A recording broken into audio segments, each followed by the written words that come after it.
So I don't use pistols. I time my two-hand attacks. The only time I've ever like combat-wise had to use ranged weapons has been against the Act 1 boss because he's really fucking nasty. Yeah. But I've been pretty happy with my two-handers. I'm just using the two-hand greatsword. It works well. Yeah, it's just another way to spec is pistols and swords. You know, it doesn't mean it's superior. I think it is, because switching weapons in this game is fucking terrible. It's a 4.6 second. Well, go grab your body. I'm trying to, but every time I go there, you're level 7, I'm level 2. So these mobs are 5 levels higher than me. Do you understand? So every time any of them hit me, I just die.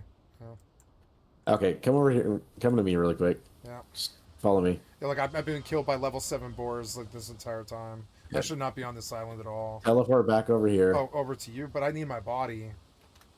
Teleport back over here. Alright, sorry, coming. Oh wait, no, never mind. Sorry, stay where you are. Try to get your body back. I have to do something before I can get you to come over here. Alright.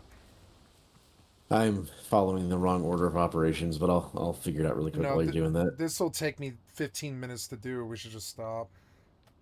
I'm all over this island. I don't even know which one it is. Well, you should be at the sacrificial place. So oh yeah, you know where it is. So go to that one. Okay. Yeah.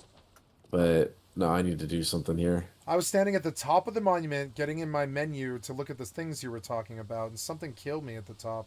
I don't know what. But That's fine. I didn't think the game has respawns. They're not common, but it does happen. Like, I'll be mining and it'll spawn goats on me. Yeah, it must have been what it was. Yeah, because I don't think it's been long enough for the wolves to respawn around that area. Yeah, there will be a fuck ton of wolves if the wolves respawned. Ooh, here's waste rock, and I'm just gonna... Or, no, this is iron ore. I'm gonna hit this. Don't worry about that. Just get your thing. Alright. We don't lack for iron. Oh, okay, I thought we did. I mean, it's good to get. Don't skip it, but you're doing something else right now, so you should skip it right now. Okay. It's 10:13. Shouldn't we just stop? No, just do your thing. We're waiting on you. Hurry. And I'm trying to do something here, but anyway. I don't think I'm going to be able to recover.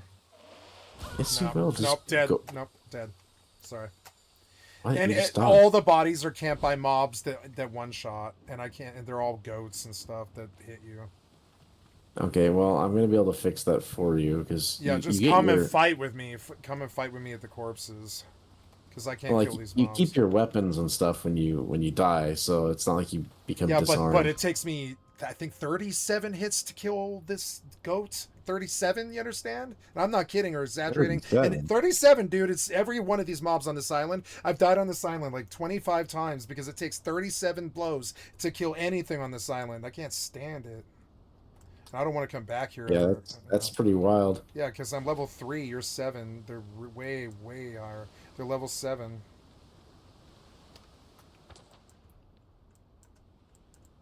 So the goats one-shot me.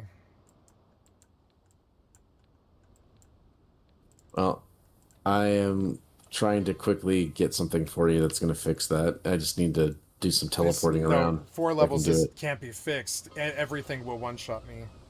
Yes, it can be fixed. You're being a defeatist and you don't know what you're talking about. I'm not being defeatist. I'm saying if I don't get hit, I'll be fine. But if I do get hit, it doesn't matter what you give me. They kill you. It does. It's not about your player level. Yes, it is. No, it's not. Yes, it is. Level 7 is... No, it's not. Yes, it is. When they hit you, it's like 7,800 damage. Yes, it is. No, it's not. All right, whatever.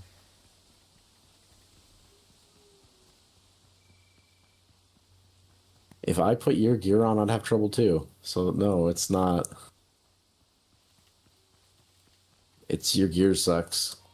No, the nanny goat is level 6 and I'm 3, and they one-shot. It's because your gear sucks. Okay. I got one of the bodies.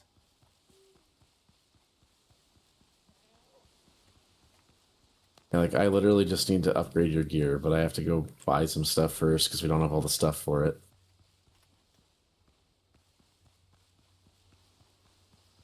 I think it's the levels. I know it is. And also, it's also multiplayer doubles the health and the strength of the mob. So if it's 5 levels higher, it's also double the stam and double the strength of a mob my level. And so it takes a lot to kill even a goat. It takes like You don't get that much more powerful from leveling, yeah, though. I think you do, especially multiplayer. It's minor. It's about the gear, All and you right, don't have good gear. yeah, I'm like 200 on all of them. I don't know if that's low. No, I don't have a pair of pants, but all the other ones are 200. My pants are 100.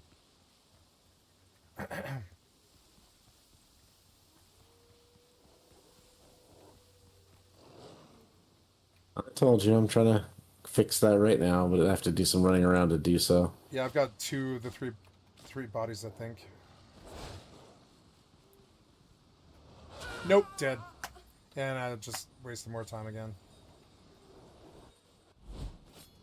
Yeah, so just hold at base, and I'll be with you shortly. Uh,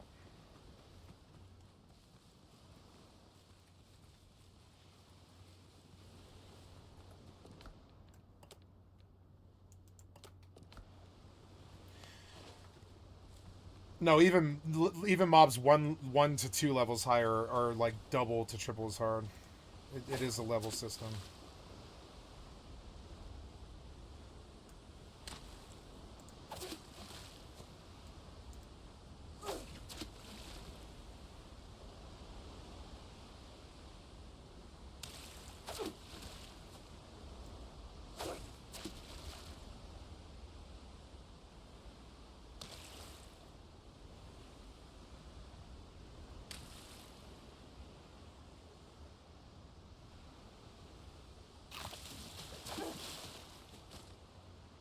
Ooh, I got a moon angelfish.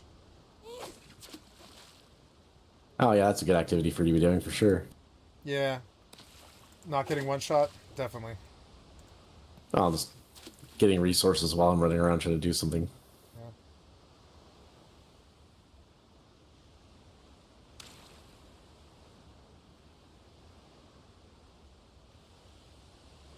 I know when we first started, it was really easy to hit those points of interest. We were just blasting through them, and you're getting all these different vendor items, and it's slowed way down in terms of like the vendor item acquisition.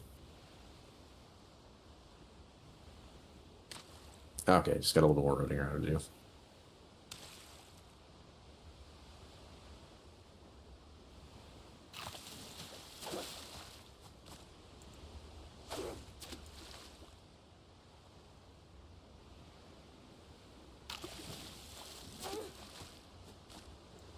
Sapphire wrasse. I've got like 5 different fish so far. Emerald bluefish. It's a good system. It's I don't know what game this would be.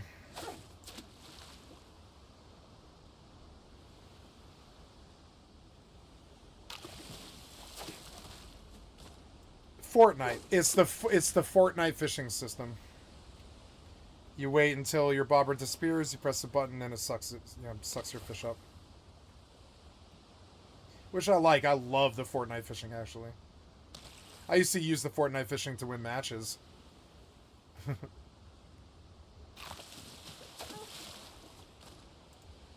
Wow, it is Fortnite fishing. That's pretty cool. It's probably where they got it from. Yeah, this game is very derivative, but there's still it's a really genuinely good RPG. I love this game.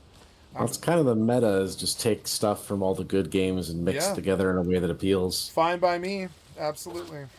as long as it's done well, which I think this game is done well. It's a beautiful game. I had to get the settings right, and I had to figure out what was wrong and all that. But now I'm getting like pretty good frames. I'm pulling 70, which is good with DLSS.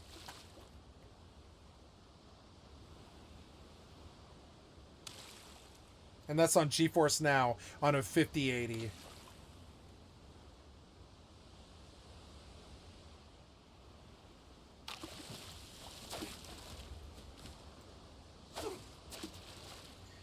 I made an argument to Co Carnage that this game was like not optimized, but it's not that. It's actually just got DLSS baked in. Beyond the DLSS that you turn on in the menu.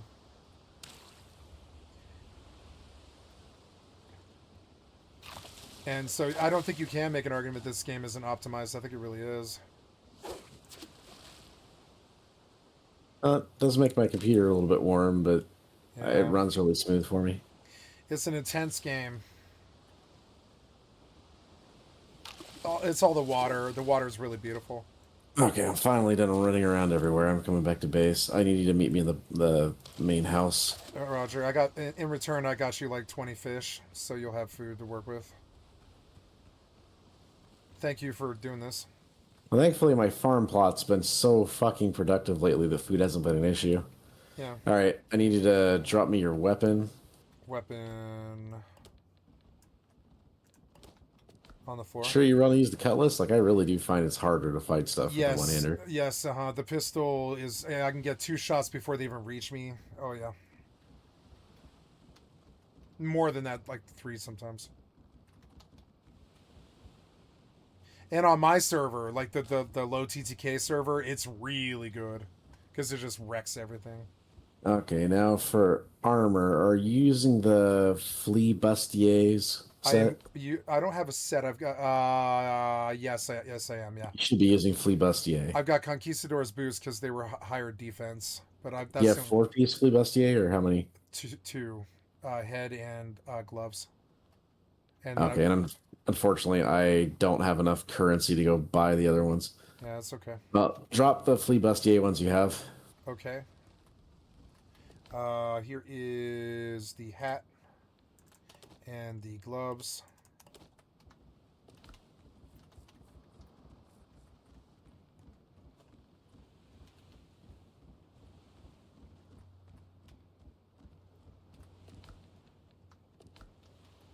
Boots aren't fast. There, those are. Yeah, pick those up off the ground. Oh, I'm sorry. I didn't realize you dropped. Thank you. I can arrange the supply. Yep. Good. Thank you. I appreciate that. Oh my God. Yeah. Yeah. Thank you. That's double. And all the other pieces are white, and I have a pair of 180 Okay. boots. Now I need you to go to your ship Okay. and harvest the pieces off of it, like the cannon, Yeah. all the armor, that kind of stuff. Okay. I can do that from just the wharf, right? I think you have to actually board your ship, but I could be wrong. Maybe you're right. Yeah. Let's see.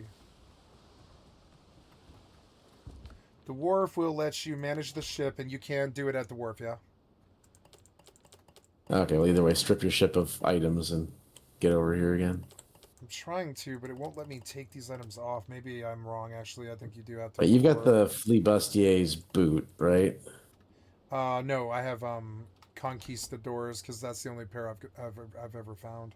Okay, because we have boots. We have 2 pairs of those boots Oh, good. That's good. in our bank. And we also have gloves, which you said you have, and then hat. Yeah. Okay, well, I can at least give you the 3-piece. The last 2 pieces for every set seems to be specifically from one of the vendors, like the Yeah, faction vendors. Yeah. So I've unlocked the ability to get it, but I need like 400 silver coins to pay for it. I brought you 200 some odd. And I've got 20 on me.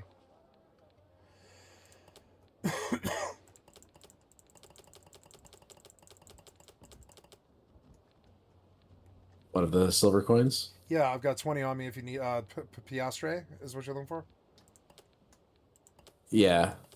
Well, Okay. we need 400, so Okay, I've stripped my ship. Oh no, I'm All right. one full. Hold on. I need one more spot. Damn it. I guess I've got to dump loot. Everything I have is valuable. I have 61 insignias. If that helps any. Oh, those are nice to have, but those are just rep. Yeah. That doesn't. Well, which like- is going to be a big grind, you know. Yeah. I don't think it's going to be as bad as I thought, but That's we good. definitely still are at a point where we do need those. Yeah, I'm going to dump a bunch more loot here. There's 4 factions. I've got one of them maxed out, so we Oh, still need wow. a significant number of crests for the other ones. Yeah, But that's good. I'm just saying, like, oh, and also you do get more crests from killing ships later on.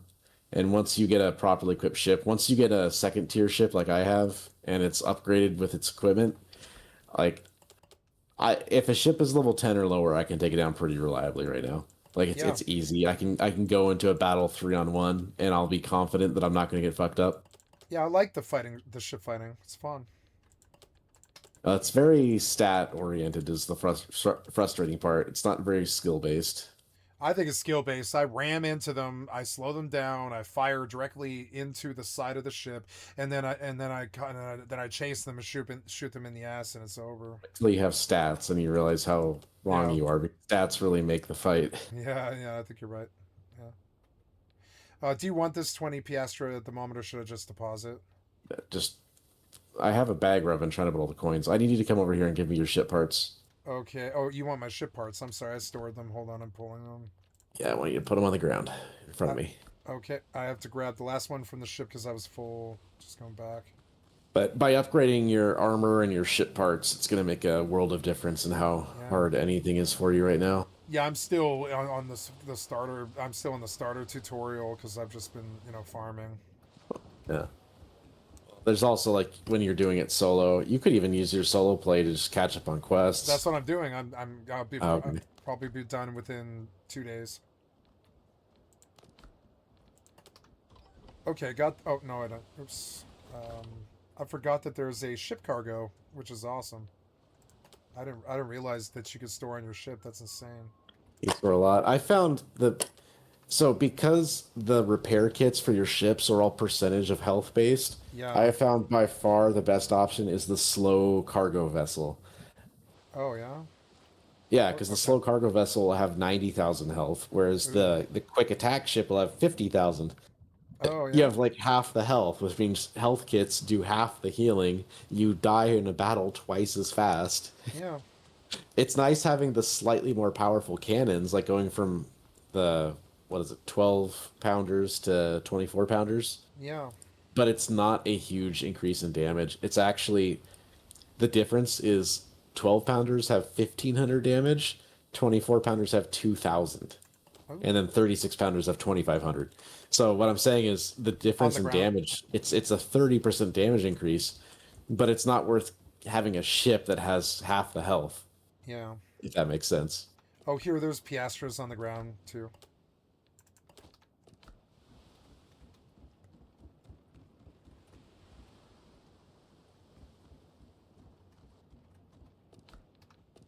Oh fuck, we need iron. I didn't realize we're out of iron. I think I have some on the smelters.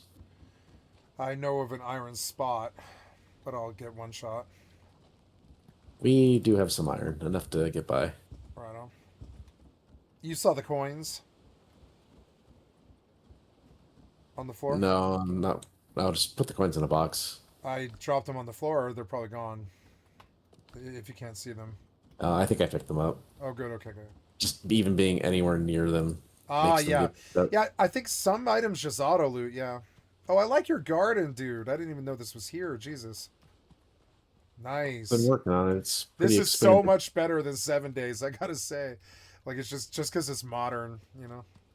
But yeah. Ooh, we have Yeah. corn saplings. That's gonna mean gunpowder. Yeah. No, corn doesn't make gunpowder. Oh, I thought you said corn, no? No, corn unlocks the mill, which is Oh, what the makes the mill. gunpowder. Oh, the mill. Okay. Yeah, the tech to make the gunpowder requires looting corn at some point. Do we have enough corn for the mill currently? Is the mill down already? I don't know. You can go check the mill. It's in the base. Oh, it's inside. Okay. Yeah, it's right over here. Ah. Ah, millstones. I'm sorry, I just didn't know what to look for. Oh wow, look at all that gunpowder. I'm taking one. Or I'll take them all and I'll put them in the box.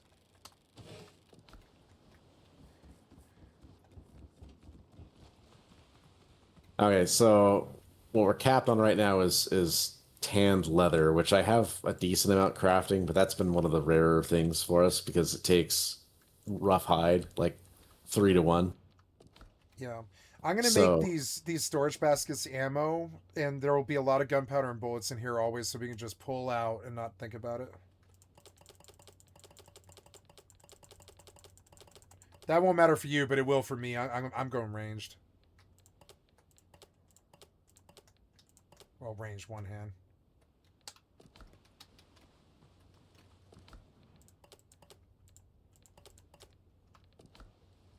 That making this leather stuff is such a pain in the ass. All right, good enough. I don't want to stay up until 11 just to make this level 10 when it's almost as good. All right, I'm gonna toss you the ship stuff here. Thank you. Got it. Got it. All right, there's the 3 ship pieces and the boots. Thank you. 3 ship pieces. I only got 2. Did I miss? I dropped 3. Uh-oh. Oh, there it is. Sorry, it went to the other side of these. There we go. I got it. Thank Yeah, you. so I appreciate that. I have found the version of the cannons that I like more is the one where you get 40% more damage for not firing for 6 seconds. Okay. Because Yeah. when ships are like circling you and stuff, you're frequently having gun batteries that you don't get to fire for a while. Yeah. It's been much more reliable for me in ship battles than the reload speed one. Yeah. So anyway, you'll the boarding party thing, that one is not maxed out, but it's like level 8. You're Oh, gonna your ship notice looks good. your crew members are gonna do a fuck of a lot more damage and hold their own a lot better now. Ooh, good. Thank you so much. Yeah. Yeah. I'm more of a farmer. I don't like questing or like, guided But now you stuff. can farm ships Yeah, I'm because gonna those farm ships for you. cannons, Yeah. the cannons are going to help. But also, when you board a ship successfully, you get like 50 to 100 silver coins. Yeah. You know, That's like the winning the boarding battle. You also get loot. It's not just the coins. I So, always board. I never ever well, sink. only when they have the chest icon. I hope you were doing, but No, I always board. You know. no, when it's a random ship, always kill. Oh, really? Oh, Like okay. just think it. It's not worth your time to board. No, when they have a chest icon on Yeah, their I've name. noticed. Yeah, yeah. Okay, those ones you get a bonus for boarding. The other ones are a waste of your time. You're better off just sinking them immediately. Oh, okay, because I figured it was like 5 more coins, which is worth it on a low TTK server where I can clear the ship in 30 seconds. Well, you're Without gonna be able even. to clear it a lot better now that you have a better weapon and your Yeah. ship's equipped. Thank you. Yeah. I'm gonna fish a lot tomorrow. Yep. All right, I am gonna get off Good night, now. buddy. Sleep well. Sorry to keep you up so late. Thank you for all the help. That's fine. Thanks for working. Just Yeah. try to get yourself to tier 2 because that'll I still make it will. Yeah. easier. And I won't have to handhold all your upgrades anymore if you have tier 2 unlocked. Yeah. I'm doing Winrose, WoW, and whatever. Well, remember Eve. to get to tier 2, you have to do that quest where you have to get like the 4 different notes to enter that one pirate cave. Yeah. And then you have to kill the big hefty black dude with the mace that just wrecks your butthole. That's the next step. I'm on that. That's where I'm on that island right now. Yeah. Okay. Well, he was very hard for me to try the dodge parry It game won't be with. hard for me. I'm on low TTK, one hit. You know what I'm saying? Well, I told you earlier I only got by with him because I was just using a shotgun and I just dodged, rolled around, and hit him with shotguns until he was dead. Yep. I'll probably have But to shoot him twice and he's dead. when I tried to go into melee with him, he just tore me apart. I'm not a good Dark Souls player. I can't handle that kind of You are parry a good game. Dark Souls player because I'm not. you're patient. But, I don't have the dodge parry skills to be a good Dark Souls player. yes, you do. I've seen Yeah, you. good night. Good night.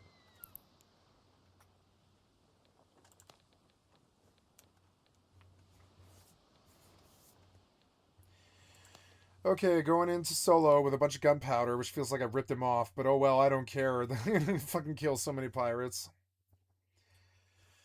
Oh, yeah. Alright, so I have to get on or off the Discord. I'm just gonna stay in this channel, who cares? Okay, we are offering distribution jobs to Asanomomi. It is 10:35. I have to pee. I will be right back, guys. That co-op session is ending, and I will be soloing WoW Delves and soloing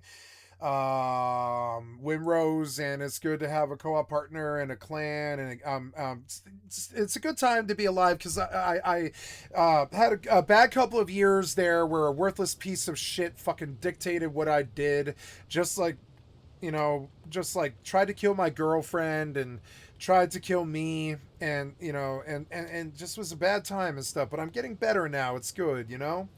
and I'm getting better. And I really got very sick of humanity there for a while, and I didn't think I was coming back, but I think I am now. So I'm gonna rejoin Ace Clan coming up here on the 3rd for Rust, and it'll be good to see Tay and all the boys and everything. Those are good friends.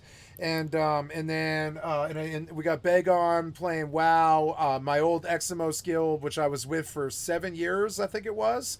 Yeah, I was with Eximos for 7 years. It was a long time. It was all the way through Wrath it was through TBC, Wrath, and Cataclysm, all 3 expansions. It was 7 years, something like that, 6 years. And it's good to be back with them. You heard them on Sunday, right? And it's Monday today, but on the weekend we're gonna go back to grinding Mythics again, and I'll be much higher eye level after tomorrow and stuff. So playing some WoW. I'm gonna be healing on Monk and stuff, and playing Windwalker. So stay tuned. I'm gonna go piss, and I'll be right back, and I'll play some Eve and some Windrose. I'm gonna turn on the music because the music's really good since the conversation's over.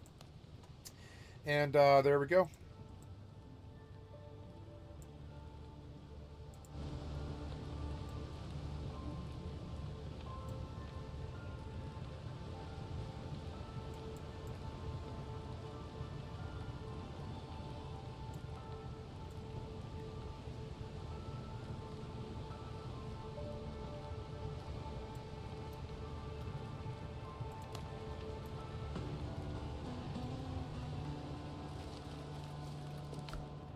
Look at all that. That's a king's ransom and shit. Fuck yeah.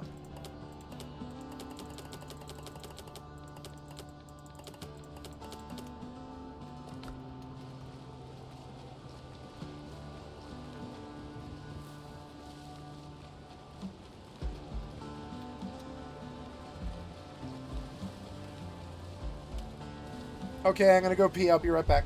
Sorry. Oh, I love my kitty. Sorry I woke you up. But I was gonna wake you up anyways when I go outside. Yeah. So. Oops. Oh, my beautiful kitty. Hi, beautiful kitty. Spoke you to say hello, be with you. She's like, oh, I'm sleeping. Well, I'm sorry, but you're my kitty. You're my kitty and I love you. I just want you to know.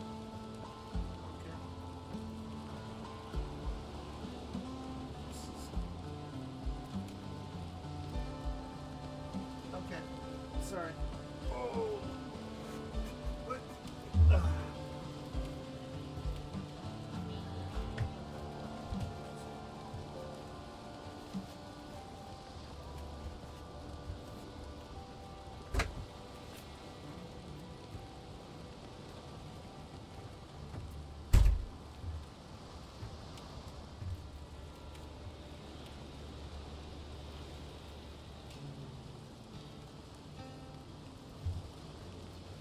My phone, but I don't know where it is. It's not where it is. Oh, there it is.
Sorry about that. Had to have some almond milk. And now I'm back and I'm going to play some Windrose. I have lots and lots of gunpowder. My gunpowder cup runneth over, which is good. It's real good, real good. Gonna make some... oh no, I'm gonna refill and repair my 2 lamps. Not enough resource. Oh right, I dumped everything. I've got to go out and farm. That sucks, but that's okay. Gotta fill my lanterns, which is gonna mean pig stuff.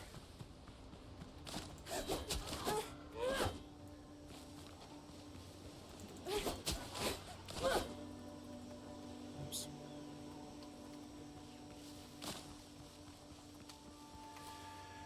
Okay, we are taking quests. Going to Asanonomi. Krill Mokanir.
Hi. Hey, kitty. I love you. You want some lap? No? Okay. I'll just keep petting you if you want. Yeah, you like petting me? Heavy petting zoo.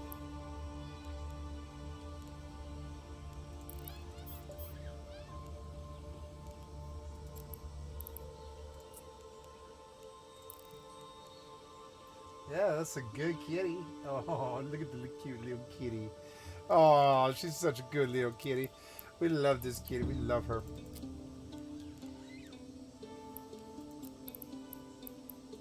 Yeah, you feeling good? You feeling like you love it? Yeah, feeling good, kitty. Feeling good.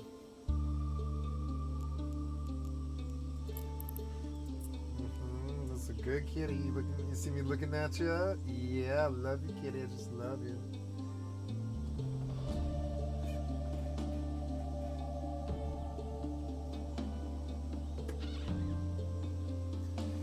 Cute little kitty.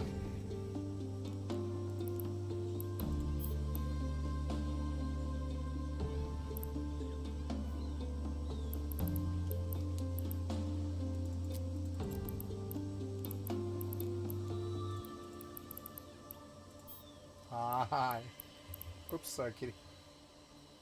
I need my arm. Yeah, we're just gonna pay attention to you for a while. Yeah. Oh, stroking the pussy. I'm stroking my pussy, but you guys would never ever know.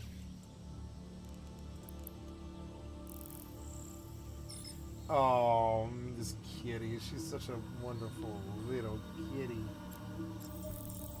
Yeah, we're just like kind of licking your body with my hand.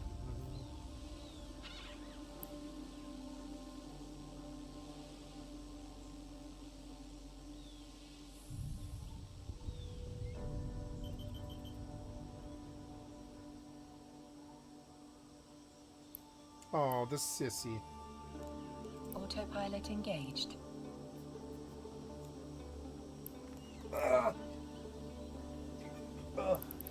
Warping to Stargate. Warp drive active.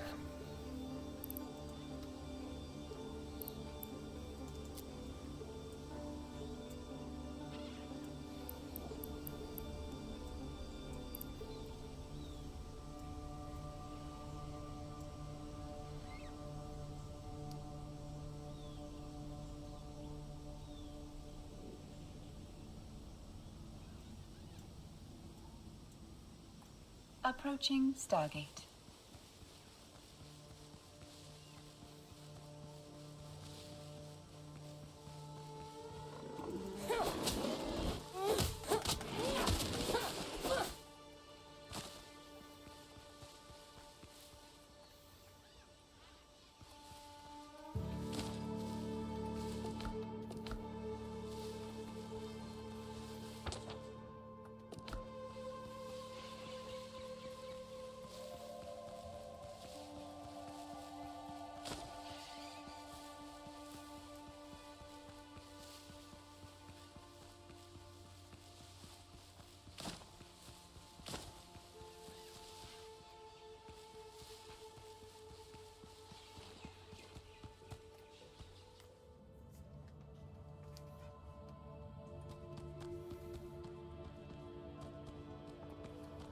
Oh, look, Copper respawned. Yeah.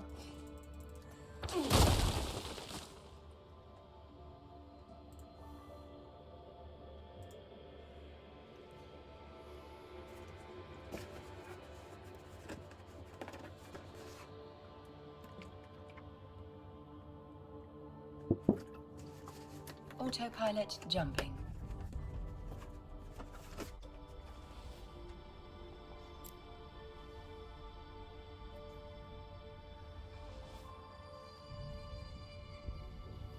Warping to station. You're a special Warp lady, drive sissy. active. What? Approaching station.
Docking permission requested. Docking permission requested.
Wait, I didn't sell. Oops.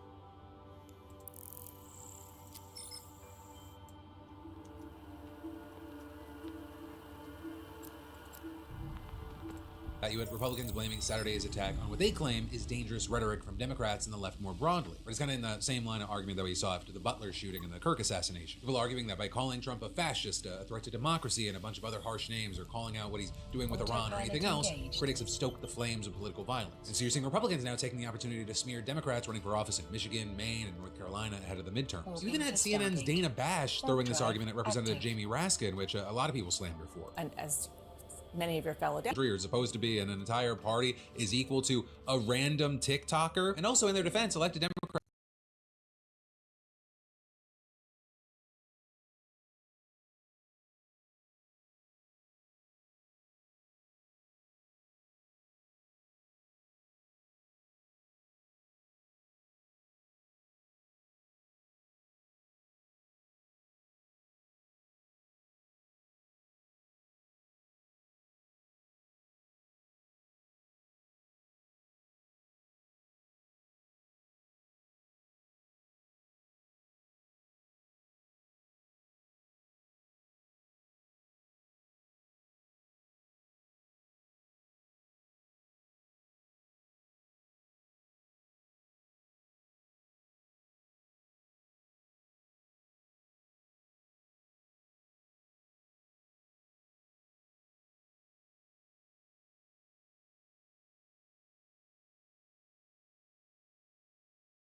have broadly condemned political violence after every single one of these high-profile attacks, including this one. This is a man who has tweeted giddily when people who were critics of him have died. This is a man who has threatened capital punishment against elected representatives. And I will say, fuck anyone that's a part of the media that is sane washing and just playing into the false equivalency bullshit right now. That doesn't make you a better journalist. It makes you a fucking hack. And I'll leave that there for now so I don't say anything I regret. But in the meantime, you've also got people on both the left and right arguing about how hotel security allowed this attack to even happen at all. Because there's been a ton of mixed reporting about whether or not proper measures were in place or if security was too lax. Right, and with that, reports have noted that there were multiple layers of protection at the event, and the suspect was able to get past the outermost layer because he was staying at the Hilton, which was closed off to the public starting at 2 p.m., but still accessible to guests. But then from there, security gets tighter with people having to show tickets and go through other checks to get to the area where the dinner was held. And so with all that, you had Acting Attorney General Todd Blanche telling NBC, let's not forget that the suspect didn't get very far.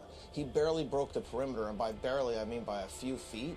And so while this was extraordinarily dangerous and put a lot of lives at risk, and there's no doubt that's something that we're going to have to learn from over the next couple of weeks. The system worked. We were safe. President Trump was safe. His Secret Service agents in the back, so I didn't see the magnetometers and all that, but it doesn't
sound like it was sufficient. But ultimately, that is where we are right now. It's going to be interesting to see what other information comes out. Do we see more significant fallout? And of course, in the meantime, I would really love to know your thoughts, opinions, and your reactions to all this in the comments down below. And then there's more we got to dive into in just a minute, but really quick, two things. One, a little self-promo. I would absolutely love to see you in person, and now my Crashing Out Tour is on sale. 12 dates, 12 cities, and you can get your tickets right now at crashingouttour.com. It's going to be a great time. We can crash out together. It's going to be very cathartic. I'm so excited. And then two, a quick word from today's fantastic sponsor. Because listen, many times the hardest part of launching something new, it is getting out of your own way. Right? We've all had that one passion project or business idea that keeps coming back to us for a while. Maybe we've even told a few people about it. But the website, still not built. But today that changes because Squarespace, they just ran out of excuses for it. It cannot be easier, whether you're just showcasing things or you want to start selling content, courses, physical or digital products, whatever you've been dreaming up. Their beacon automation tools will literally draft your site copy, suggest your layout, and design your pages. You just describe what you want and it builds around you. No coding, no guesswork, just results. So whether you want to just showcase things or you need one-time payments, subscriptions, it's all easy, done. Beacon can help you design and build the business, and Acuity handles the booking. So by the time that your first client finds you, everything's already ready for them. Once you're live,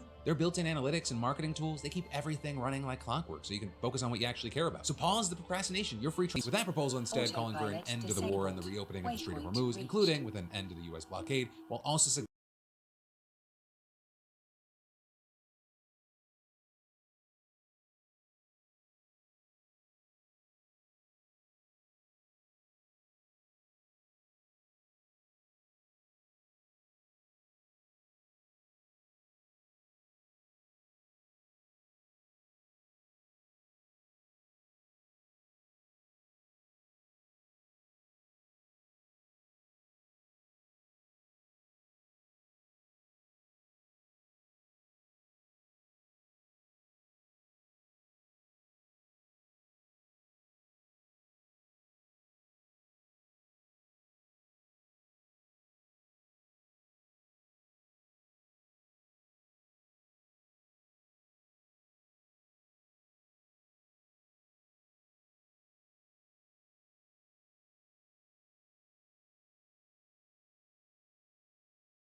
suggesting nuclear talks be held separately at a later date. So Trump's apparent rejection to this offer, it really wasn't surprising, since agreeing would basically mean giving up his only leverage in the talks, right? The blockade, while also leaving Iran with its uranium stockpile. And again, this is a stockpile that in some ways only exists because of Donald Trump, but a stockpile that might be even bigger than we think. You see, because the 2015 nuclear deal that was negotiated under Obama, it would have expired after 15 years, thus enabling Iran to enrich uranium to bomb grade if it wanted to from 2030 onward. But for at least 15 of those years, if Trump didn't pull us out of that deal, Iran would have been unable to build a weapon, largely because they actually lived up to their promise to ship 12.5 tons of uranium, or around 97% of its stockpile, out of the country, leaving it with too little nuclear fuel to really do so even if it wanted to. But now, when you fast forward to today, there's believed to be almost 1,000 pounds of highly enriched uranium in the country. And actually, according to international inspectors, there may be as much as 11 tons of uranium overall, which with enrichment would be enough to build 100 nuclear weapons, which is more than the estimated size of Israel's arsenal. And virtually all of this material accumulated in the years after Trump abandoned the Obama deal. And that's as this war and the US and Israeli strikes last June, they haven't fundamentally changed the situation in terms of Iran's enrichment capabilities. You've got one expert who advised the Obama White House on Iran's nuclear program telling the New York Times, yes, a lot of their top scientists have been killed, but they still have the basic industrial capacity to produce nuclear weapons if they decide to do that. And that's especially true because even though he spoke by phone with his counterparts in Qatar and Saudi Arabia, and he traveled to Oman, which is the country on the other side of the Strait of Hormuz, and he's reportedly trying to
convince the government there to support some sort of mechanism to jointly collect tolls from vessels that pass through the strait. Well, it's not clear that Oman's on board right now. In the meantime, you also had the Iranian foreign minister making his way to Russia today to meet with Vladimir Putin. And of course, that ends up being extra notable because Russia's been accused of actively helping Iran. But for now, while we wait to see what happens, you have a lot of people wondering, what happens if the fighting continues?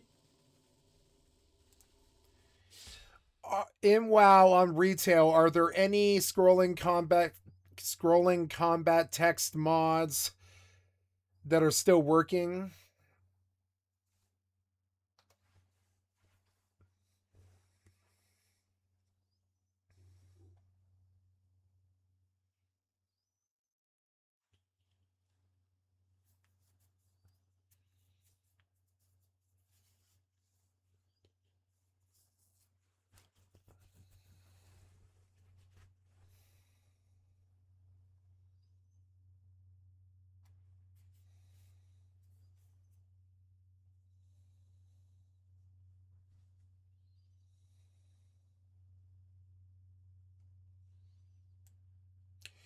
Blizz SCT. Okay. We'll go install.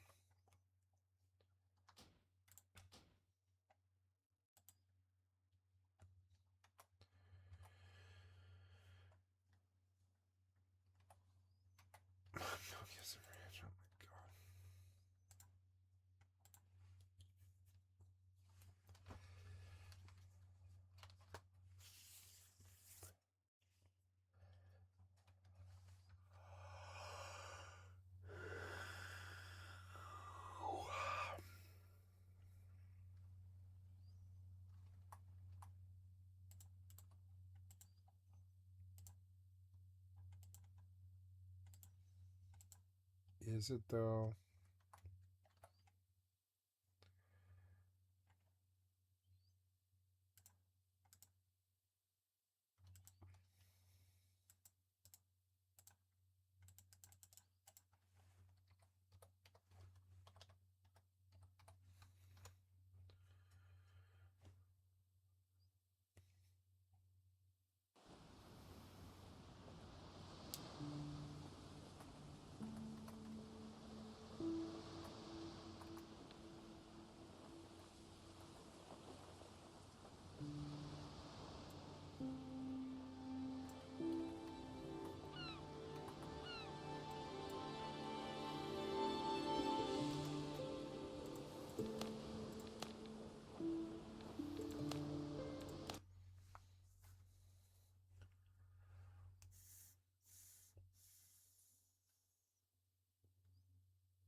I don't have enough animal fat. I gotta go deal with that first, I guess.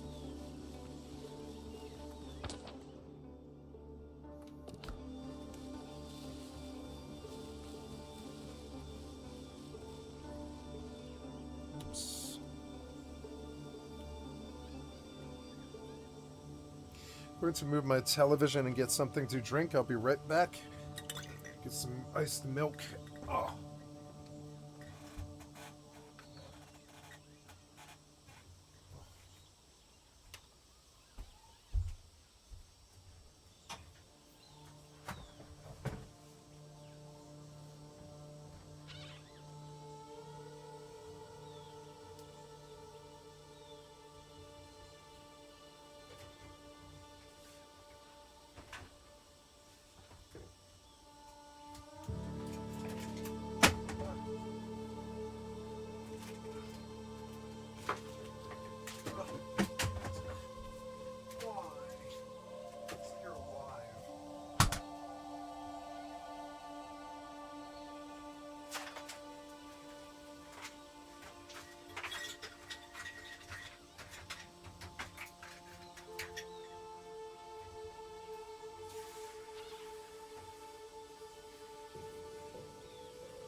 No, I do. I'm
$50 bags of gunpowder.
so cool.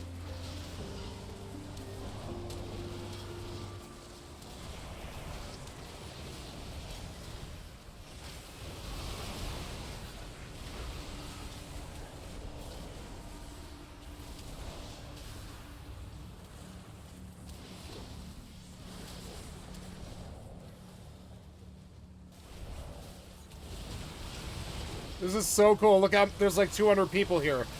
Look, it's ECRs.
Kind of laggy.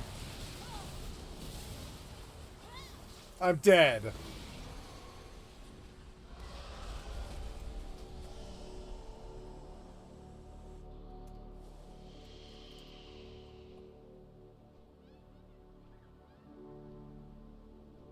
Why did I die in the last split second of it?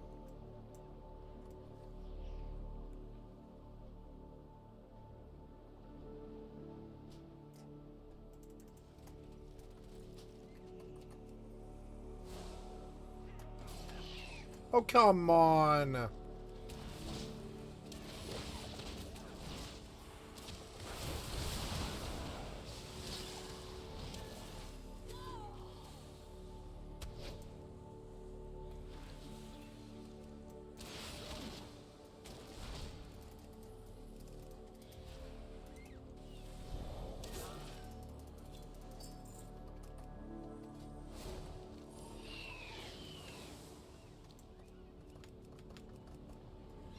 Laggy as hell for some reason.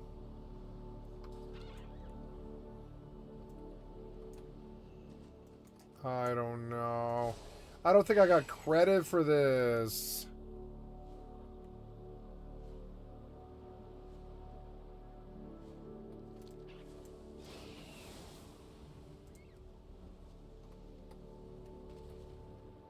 No, I didn't get credit because I died, I guess? Ah, damn it.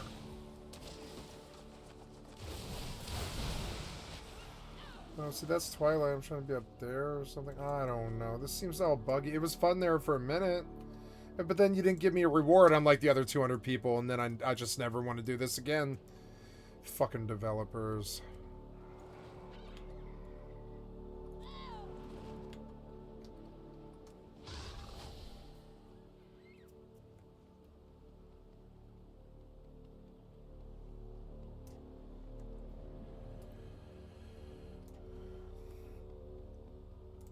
Okay, so, I don't know, whatever, yeah.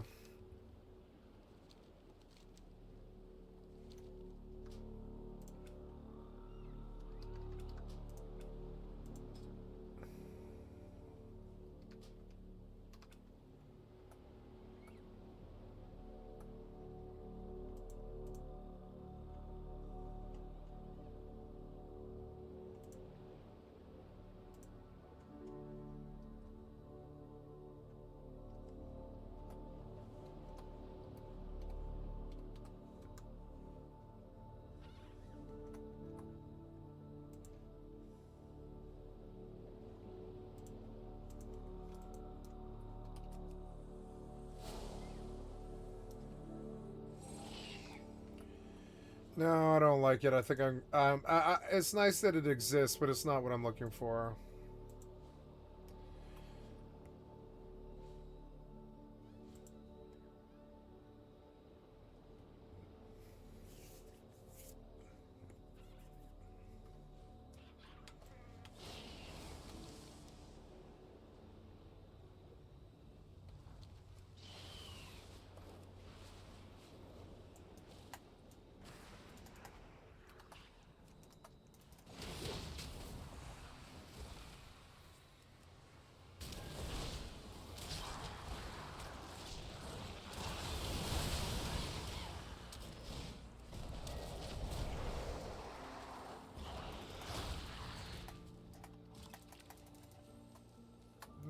Disconnect me.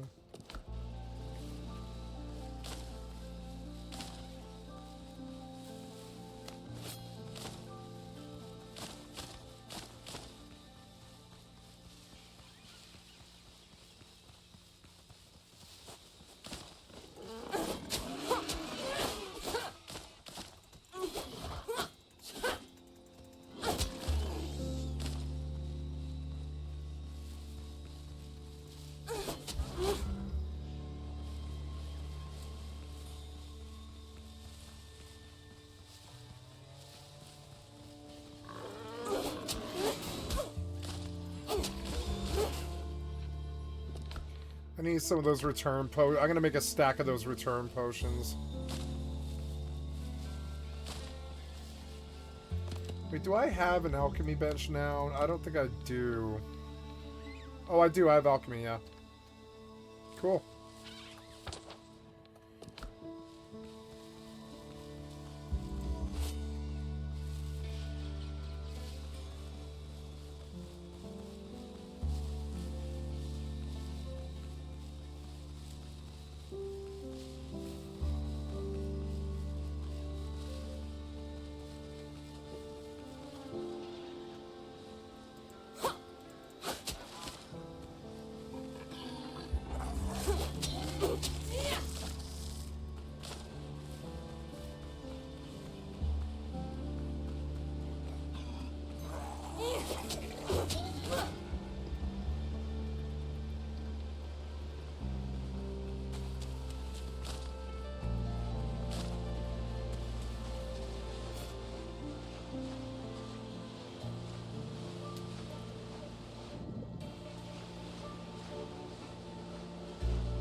Oh, never mind. I had the wrong bag mod, I guess.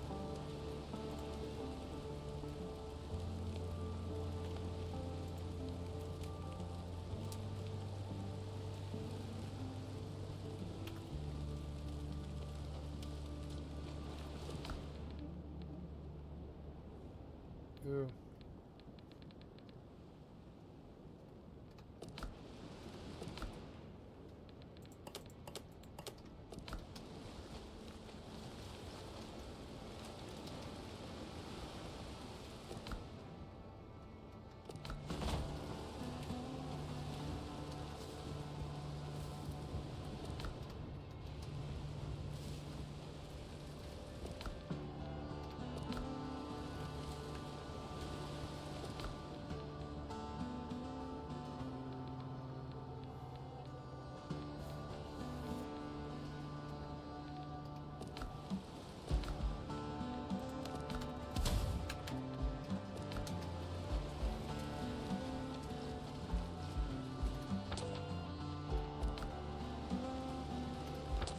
And there's a lot of boats.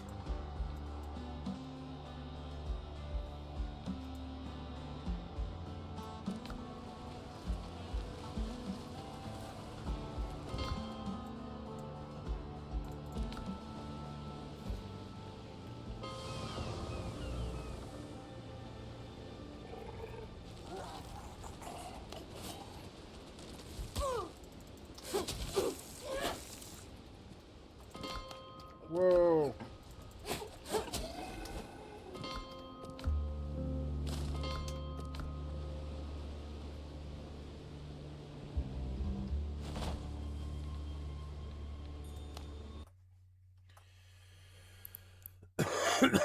Autopilot engaged.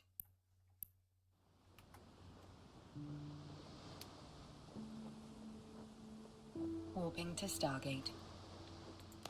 Warp drive active.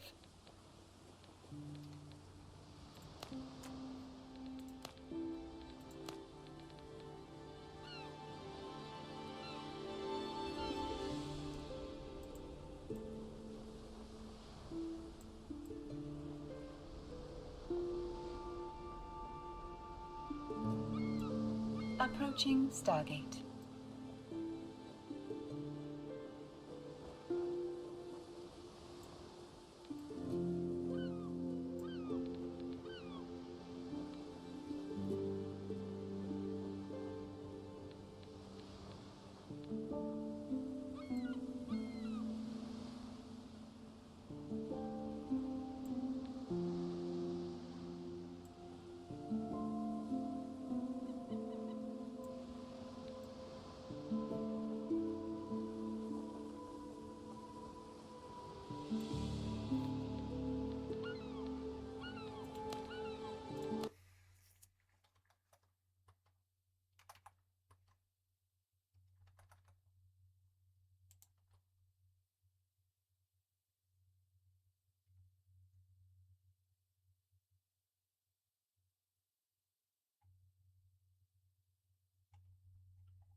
Autopilot jumping.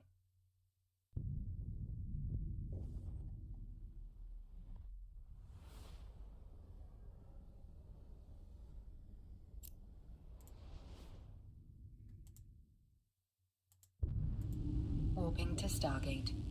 Warp drive active. I didn't know you could do that.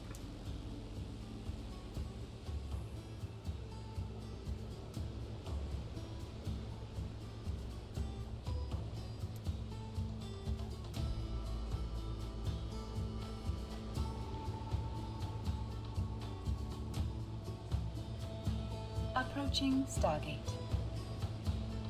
Oh, that's up to date, is it? Maybe it works.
Autopilot jumping.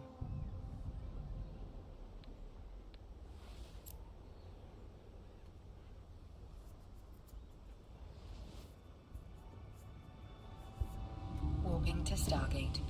Warp drive active.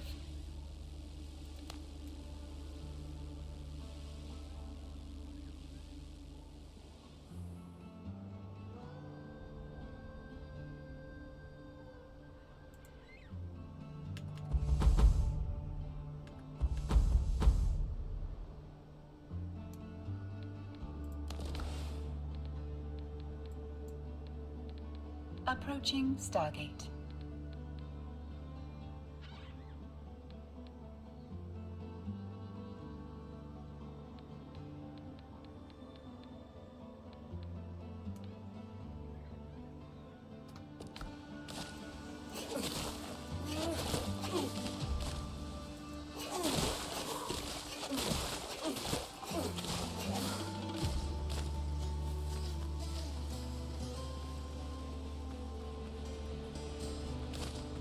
I love good games. You can just mindlessly have fun just screwing around with them. This is the closest thing I could think of to New World. Which is weird. I didn't peg a single player game to satisfy me like New World, but it reminds me of New World. I could sit here and chop a lot of wood. You know, if I wanted to. I mean, I don't really need to. Yeah, I guess I'll make my way to that other copper mine, I guess.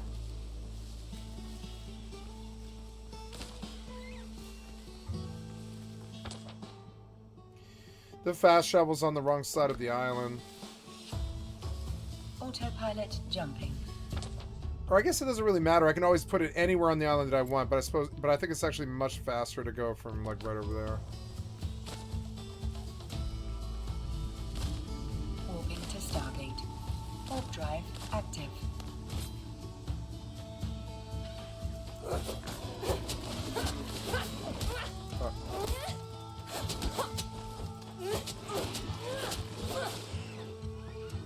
Approaching Stargate.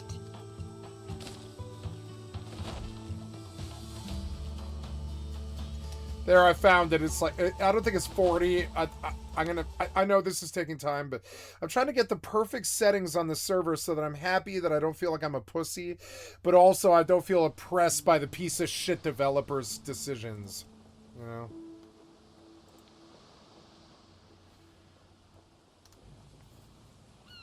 I get upset by their decisions, and you have to fine-tune it to get their problems the fuck out of your life, you know?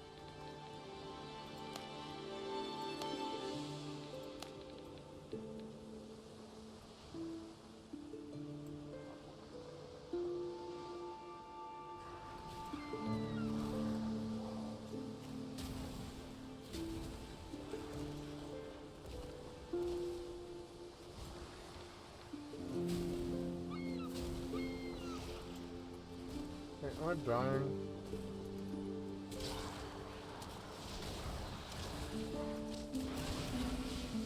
Autopilot jumping. Oh, look, it's a competent bag mod. Thank God. Thank fucking God.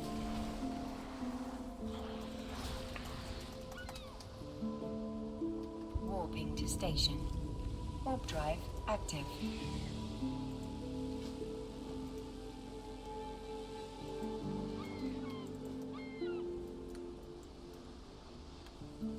Oh, I'm going back to the delve, and I'm trying to work my way through delves, I guess.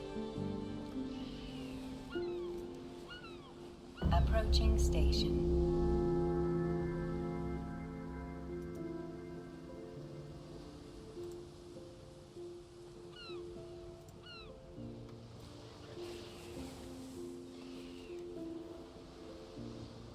I'm gonna go do the next bountiful delve.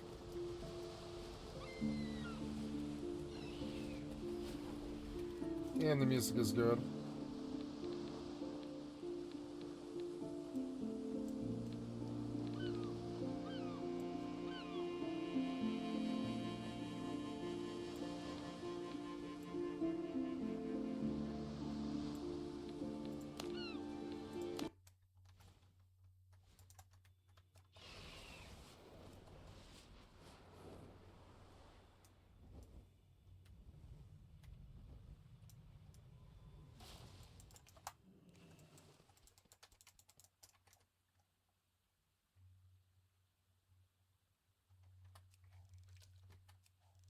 Docking permission requested. Docking permission requested.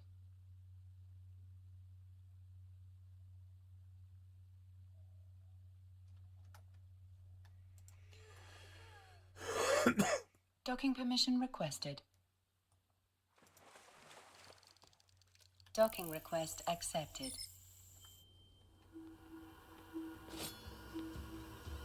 Autopilot disabled.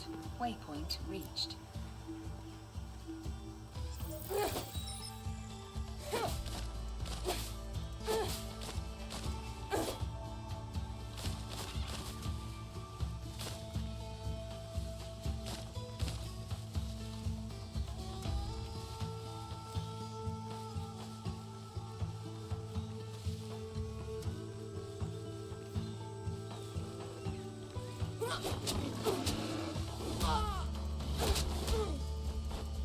There it is. It's 50%.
I love this fucking game. It's like a new world for me. I just run around like New World, killing shit, farming. There's stuff to do if I want, you know. I think this game's better than Crimson Desert, but I'm... Ooh, can I just like stack all that stuff? Yeah, that's way better. I didn't realize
The fucking ship adds storage. That's gonna be amazing. That changes things for me in this game.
So it was 50%.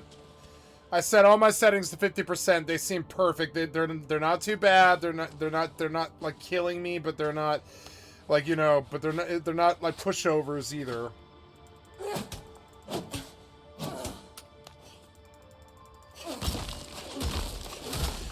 Battle of California is going to be like this, and it's going to be fucking amazing.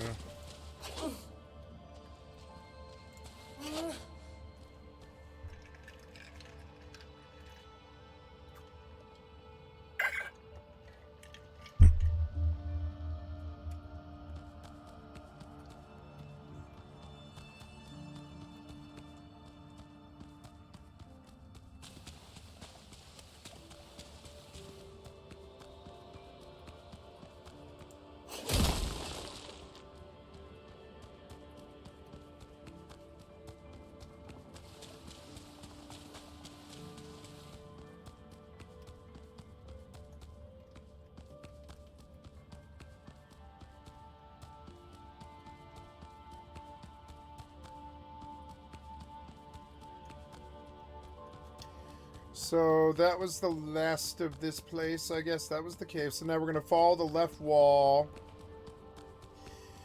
One last full cycle through it, and I'm just going to double check. Yeah, stuff like that.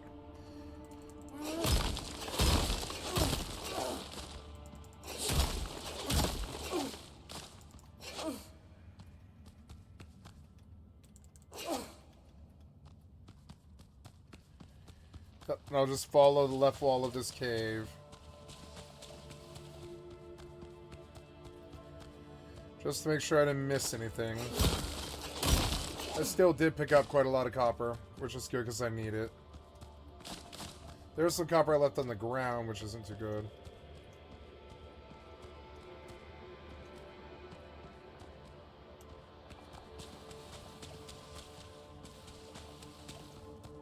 Oh, my camera. Oops, sorry.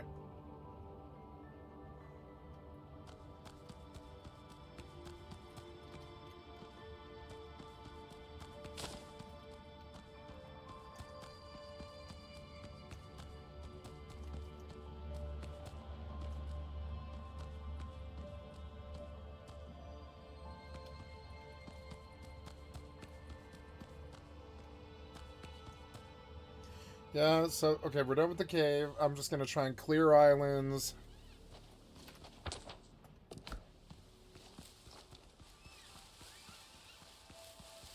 I love that sound. Misty Orchid.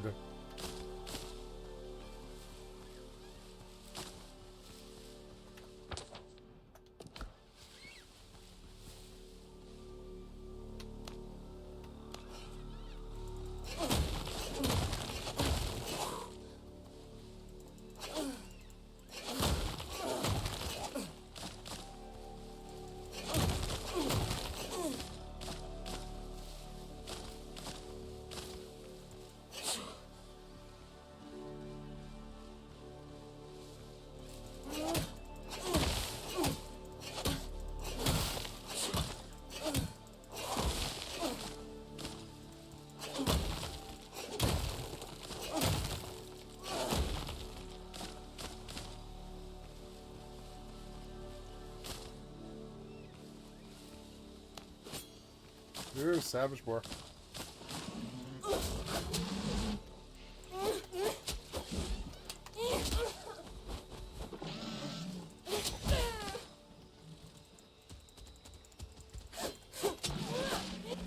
There! See, I found it. It's perfect. 50%.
This station looks so cool. Little 5-star thing or whatever. 3, 6, 7 star. Autopilot engaged.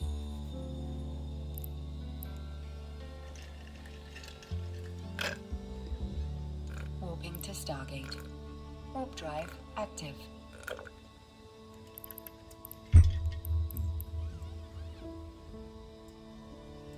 Beautiful.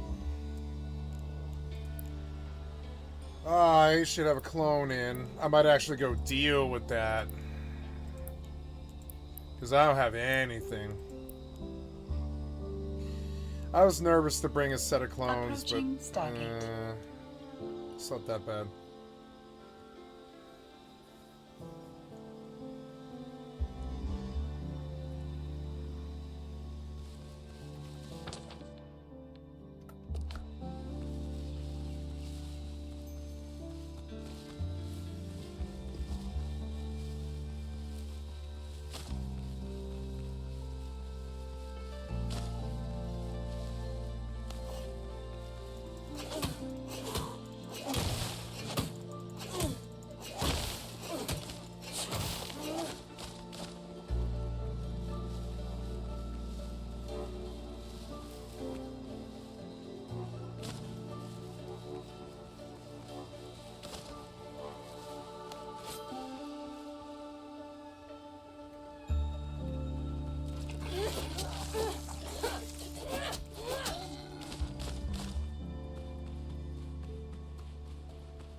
enough inventory space.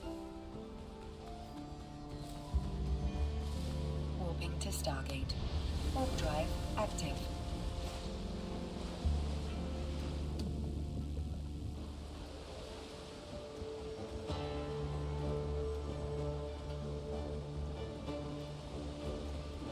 Approaching Stargate.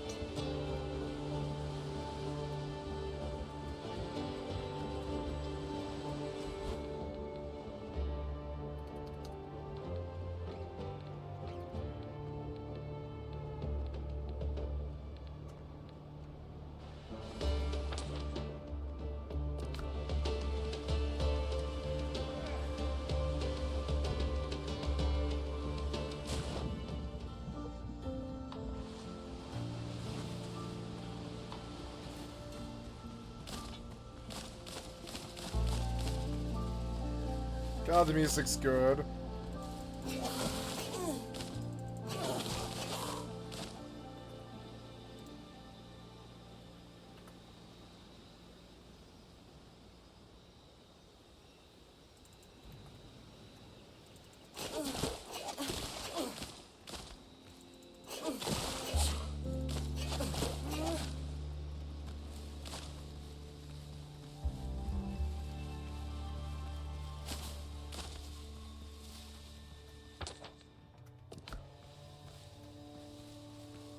Autopilot jumping.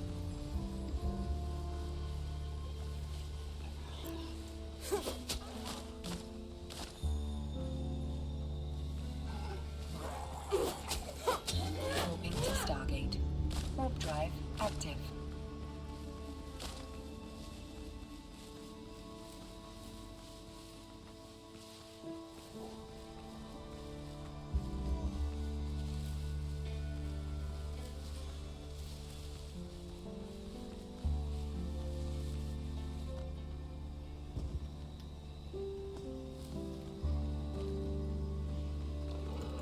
Approaching Stargate.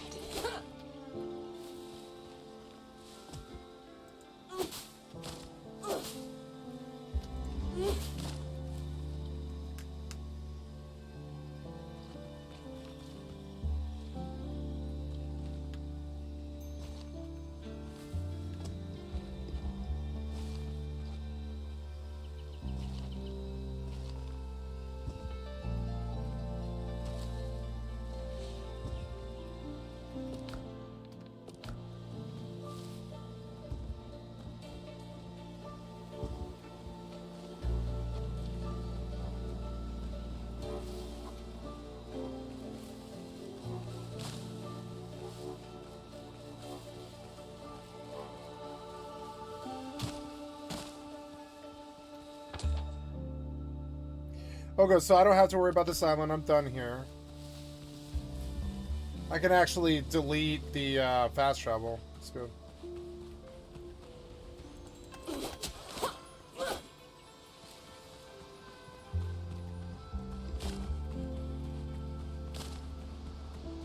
Autopilot jumping.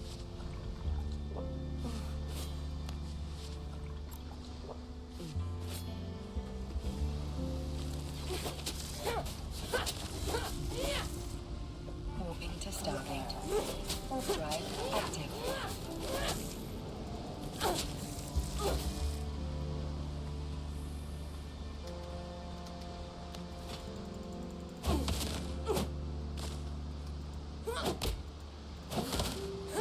Approaching Stargate.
Autopilot jumping.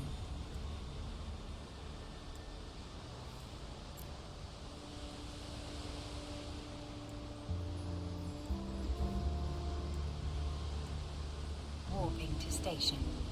Warp drive active.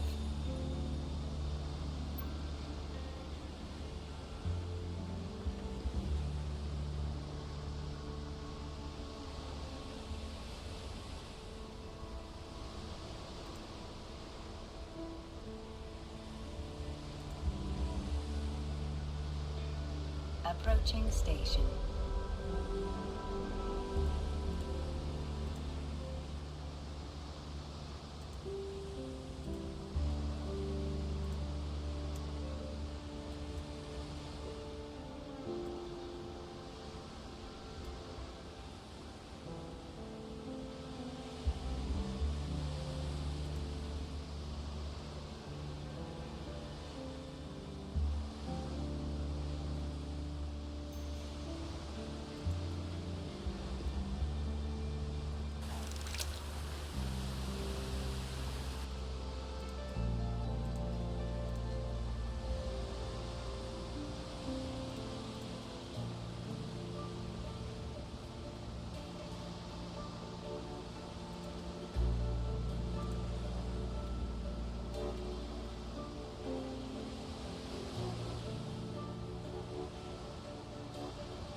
Docking permission requested.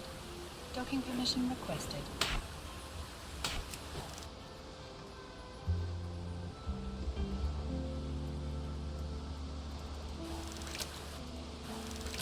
Docking permission requested.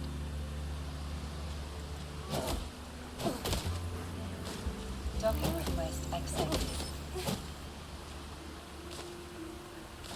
Docking permission requested. Autopilot disabled.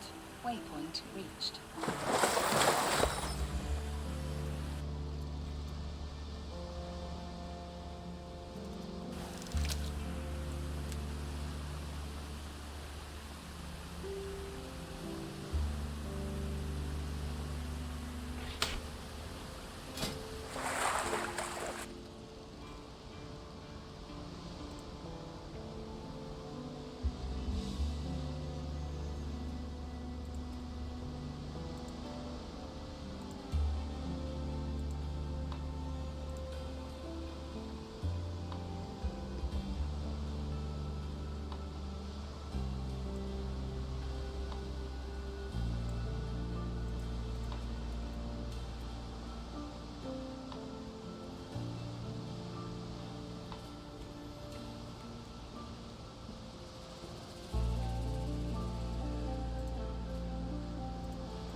Ropes under your hand, Captain. Catch the wind!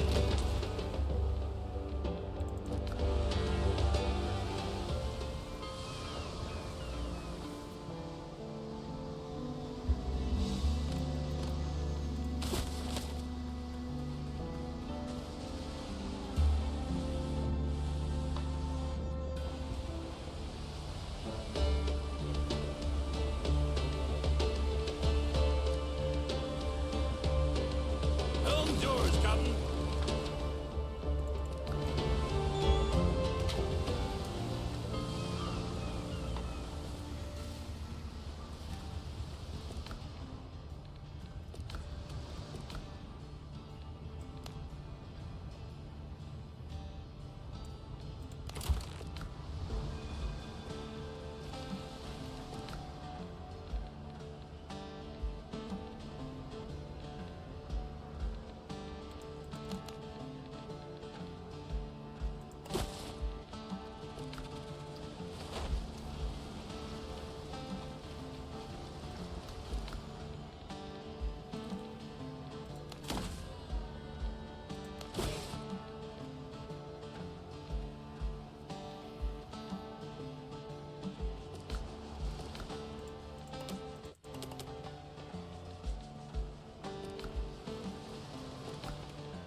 What do you mean? Oh, right, though.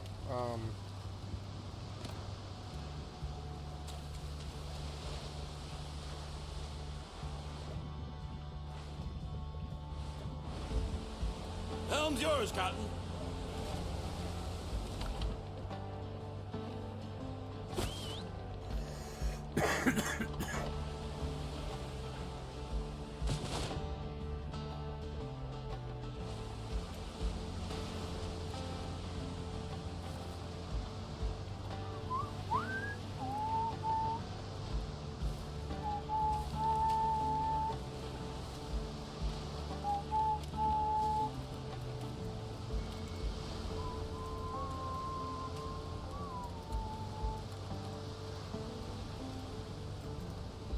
Wait, what?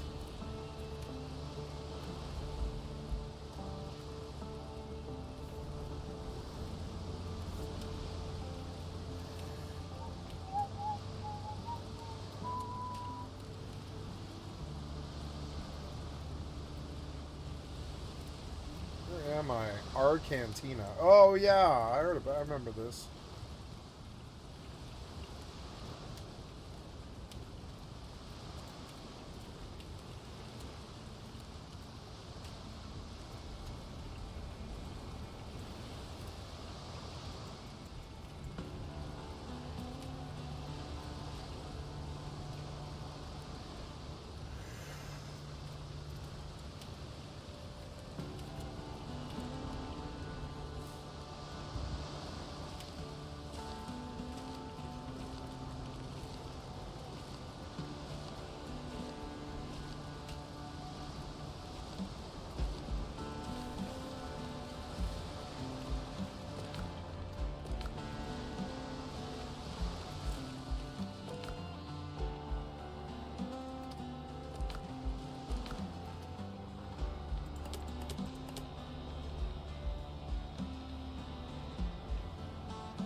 Ship's under your hand, Captain. Ooh, sunrise.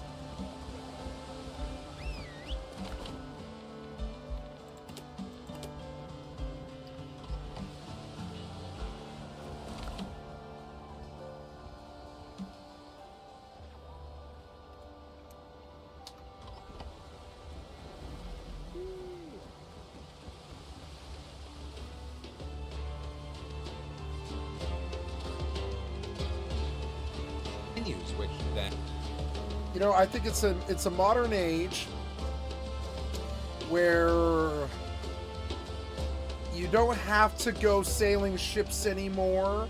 You don't have to go building houses anymore. You don't have to go farming for agriculture or skins or meat or food or fresh produce or anything like that. Jesus Christ, getting you to scratch me.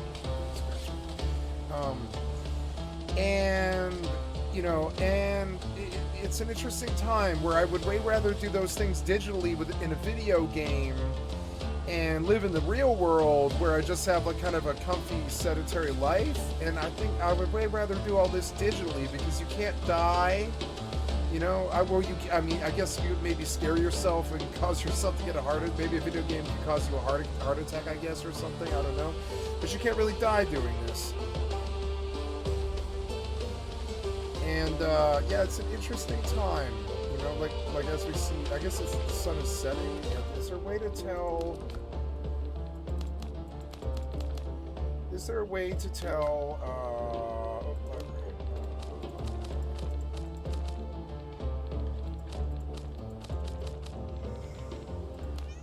Hi, kitty.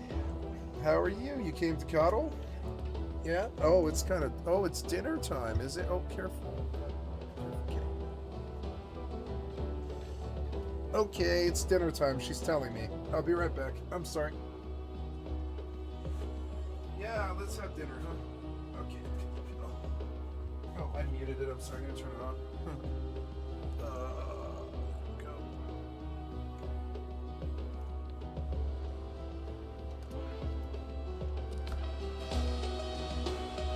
Yeah, the music's good.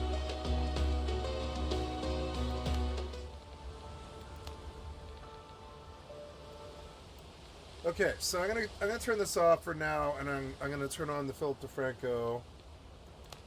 I'm gonna cook something and feed my cat, and I'll be right back. Oh, are we in? Yeah, I'm in. Yeah. Let's get on to the next thing too. I should have just done all this before I got up.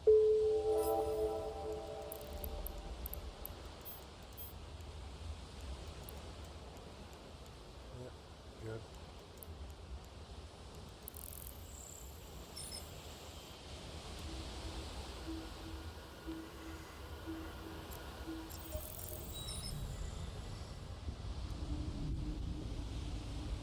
Autopilot engaged.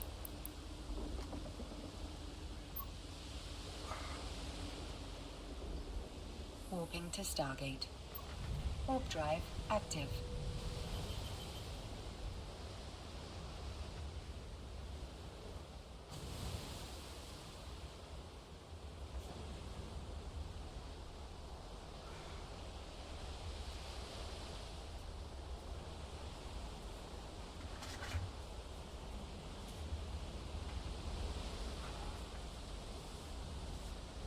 Approaching Stargate.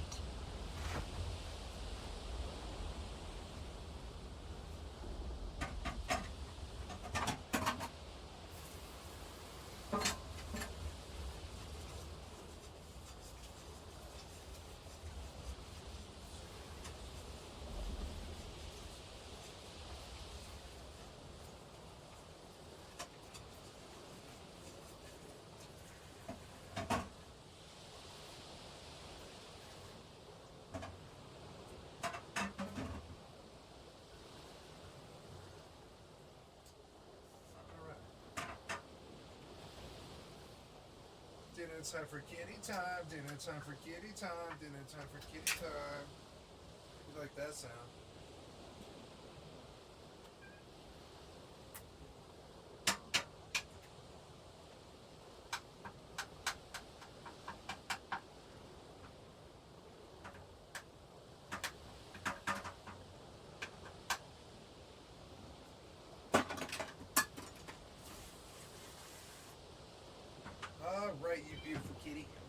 Here's your dinner.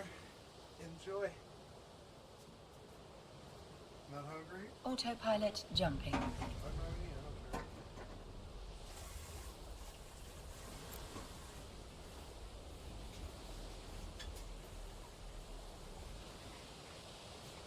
Warping to station. Warp drive active.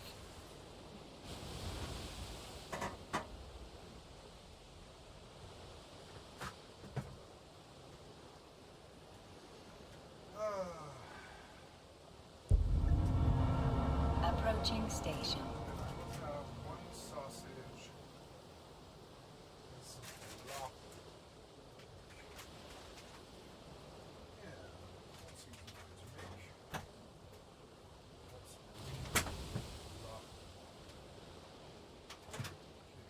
paper towel.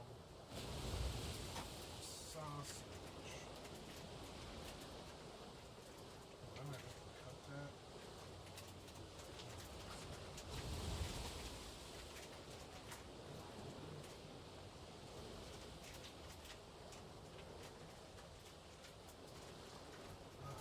That works.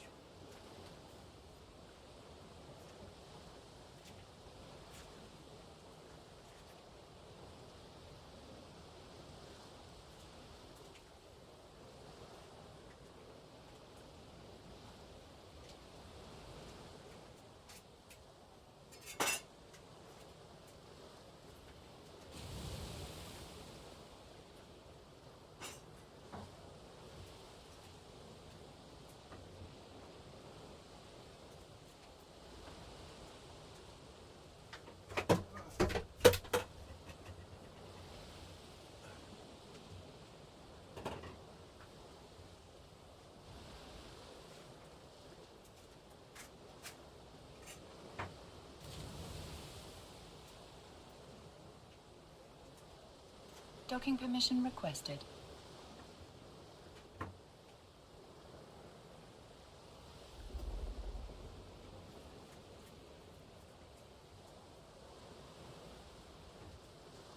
Docking permission requested.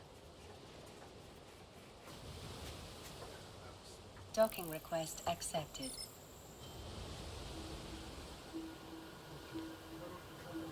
Autopilot disabled.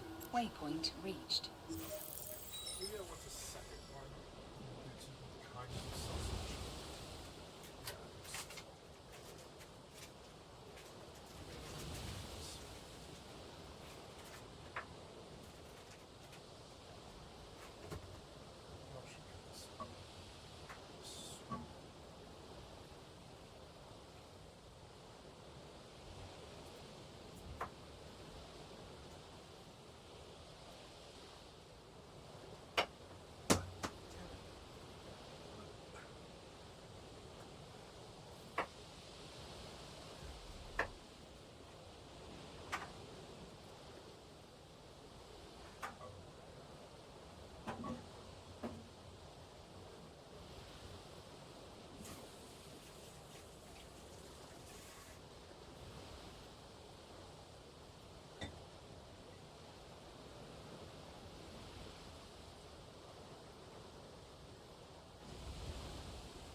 Did you see? Oh well, I'm not really watching at the moment. Oops, okay, let's put some ketchup. Mustard, bitch.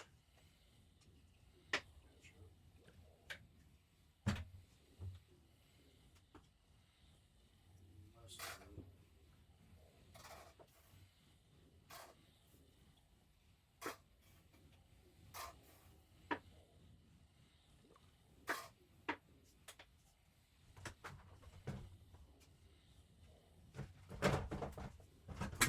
All right, and then cream cheese spread. Yeah, I'll leave it over here. Okay. Best thing I look for is I don't know where my fork went at. Should be here. It's a fork.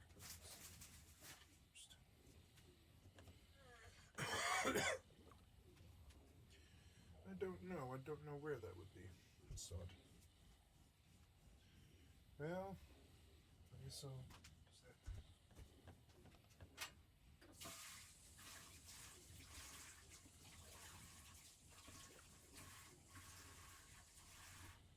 Okay.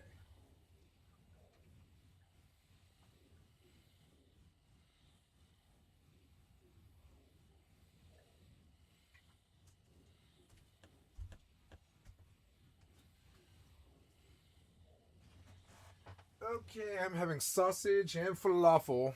This is my gluten-free diet. With some cream cheese for the falafel.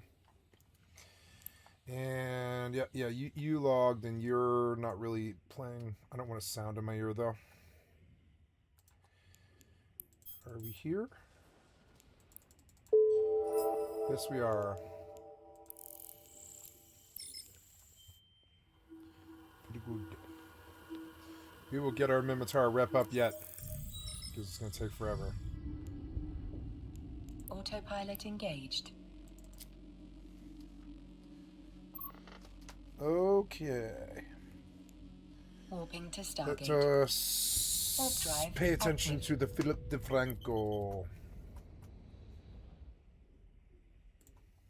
And speaking of continued fighting, we then have to talk about Israel and Lebanon, because the ceasefire between those two countries, it took effect on April 16th, and last week it was extended by 3 weeks. So you also had Israel Approaching retaining what Stargate. it's described as the right to take all necessary measures in self-defense at any time against planned, imminent, or ongoing attacks. So seemingly with that, on Saturday you had Netanyahu ordering the Israeli military to vigorously attack Hezbollah targets in Lebanon, killing at least 6 people. And yesterday you had an IDF spokesperson issuing evacuation orders for several villages in southern Lebanon, writing that residents must evacuate immediately or they would be endangering their life. With the IDF later announcing that it had carried out artillery and aerial strikes that it claimed targeted Hezbollah operatives and sites used to advance attacks against IDF soldiers. And then also reporting that a Hezbollah drone attack against Israeli troops inside of Lebanon had killed 1 soldier and injured 6, while other Hezbollah attacks unsuccessfully targeted Israeli territory. Then also on the other side, you had Lebanon's health ministry reporting that Israeli strikes had killed 14 people, including 2 children and 2 women, and injured 37. But again, you had Netanyahu arguing that this is just self-defense, saying, "We are acting vigorously in accordance with arrangements agreed with the United States and incidentally also with Lebanon," saying this means freedom of action not only to respond to attacks, which is obvious, but also to preempt immediate threats and even emerging threats. So notably with that, not everyone in Israel agrees with Netanyahu. And you actually now have 2 opposition parties joining forces to try to take him down in the next election in October, with the leader of one of those parties saying at a press conference, "We are standing here together for the sake of our children," and saying the state of Israel must change direction. Although to be very clear, like that different direction, it might not be that different, at least when it comes to foreign policy and Israel's wars. Or one of these parties is described as more centrist and actually one is more right-wing. But they have both criticized Netanyahu for not securing decisive enough victories against Iran and its proxy groups, including Hezbollah, and Lebanon, and Hamas, and Gaza. But ultimately, that's going to be a semi-long road, right? We still have 6 months until that election. But then actually from that,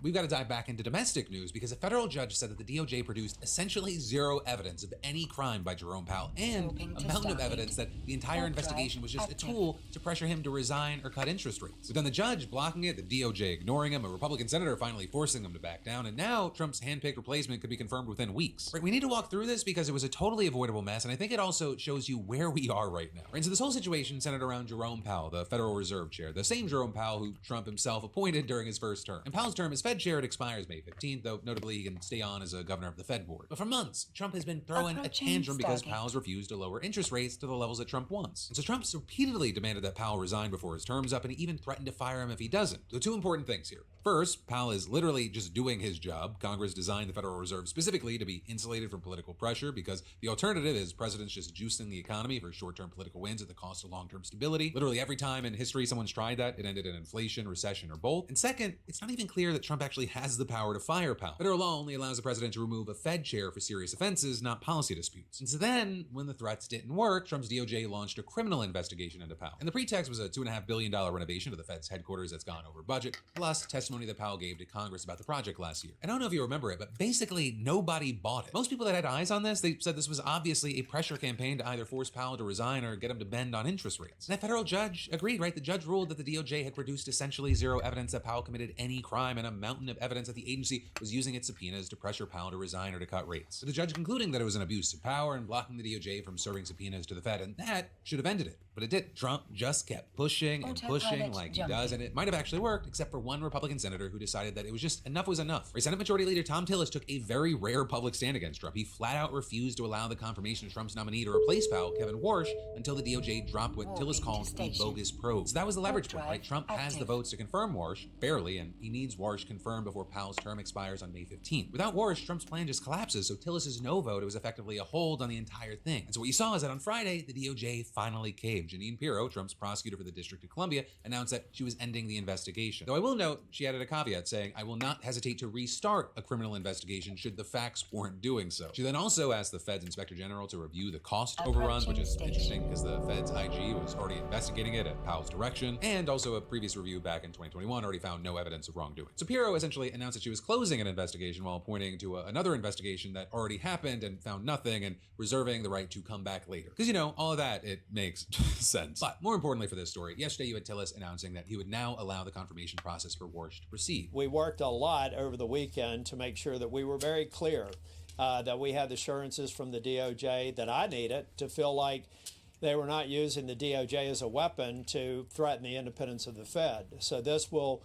allow Mr. Warsh to move on with his confirmation on time. Tillis also adding that he received specific assurances that the investigation would only restart if the Fed's Inspector General found serious wrongdoing and made a criminal referral, which it is a meaningful guardrail, assuming that the DOJ honors it. So yeah, I mean, essentially we're gonna have to wait to see if they're being honest or whether they're waiting until Warsh is confirmed and then they just immediately reopen everything. And so as far as next steps, you have the Senate Bank Committee scheduling a vote on Warsh for this Wednesday, but he just needs to clear a committee before his nomination can move to the full Senate floor, and the entire goal is to get him confirmed before Powell's term expires May 15th, which is about 2 weeks from today. But again, we then have to tie it with our previous coverage in case you forgot. Warsh appears to have a $100 million plus net worth that he will not fully disclose. There are real questions about his independence, given that Trump has openly said that Warsh will deliver lower interest rates, and Senator Elizabeth Warren called him Trump's sock puppet on the Senate floor. And so regardless of whatever happens with Powell, like, understand this whole situation with Warsh, it is a stress test for whether the Federal Reserve's independence, right, which is upheld under enormous political pressure for decades, survives the next Trump term. But hey, time will tell. And then there's even more that we've got to dive into in just a minute. But first, let me sponsor myself and say our new beautiful bastard signature tees, they're now live. Well, then fantastic solids and amazing tie-dyes. It is your perfect new, lighter, softer, hot day tee. They're made with your spring and summer in mind. With these being new, we just started getting reviews coming in. Like from Ginny, who said, truthfully, I was shocked at how soft it was. Saying we did the detergent commercial. Honey, come feel this. What is that? Phil DeFranco has a new shirt. And Liz saying, great fabric, great price, love the color. Though my favorite might be Kelsey, who said, as a human polar bear, this is my new favorite hot day tee. And so yeah, snag yourself your new favorite tee over at beautifulbastard.com. But then the congressional map at the last minute, and he could rush it through before Democrats can even challenge it. His plan leaves Democrats with 4 congressional districts while Republicans get 24, and that gives Florida Republicans 4 more districts than they have right now. And if it works, it could save the Republican House majority, but if it backfires, Florida Republicans could lose seats they've held for years. And with DeSantis' team drawing these maps behind closed doors, right, there is a specific legal strategy behind this timing. There's, let's say, 2 doctrines at play here. The first is something called the Purcell principle, a legal idea that keeps courts from overturning election laws too close to an election because doing so would confuse voters. Right, so if DeSantis can get the maps passed and then run out the clock, the courts might decide to just not intervene at all before the midterms. And then second is the Apex doctrine, which says that if Democrats challenge the maps, they have to depose all the lower level staffers in DeSantis DeSantis' camp before they can touch the people actually calling the shots. You've got some analysts saying that's exactly how DeSantis helped flip the House back in 2022. And remember, because these maps have been drawn in secret, Democrats won't even know who to depose or what documents to request. So the strategy here is clear: run out the clock and take the House by default. But again, this strategy, it comes with real risk for Republicans. When you redraw a state's map to break up Democratic districts, you're spreading those voters across more districts. And that can do a lot. It can create more competitive seats, but it can also weaken the safe Republican ones, because now those previously safe districts, they have more Democratic voters in them. And then, of course, the wild card here is the independents. Across the country, at least right now, independents are increasingly leaning left. So if DeSantis, he spreads too many Democrats and left-leaning independents into Republican-held districts, he could end up handing Democrats opportunities they didn't previously have. And this isn't like some theory. Trump's approval, it is already cratering under the weight of the Iran war and rising gas prices. And Republicans, they privately know that this could backfire. You had one Republican strategist putting it pretty bluntly, saying, in an environment like this, where independents are breaking hard against us, our people aren't showing up, and Democrats are pissed, we could wind up losing a net number of seats. Our message to Florida Republicans is F around and find out. If they go down the road of a DeSantis dummy mander, the Florida Republicans are going to find themselves in the same situation as Texas Republicans.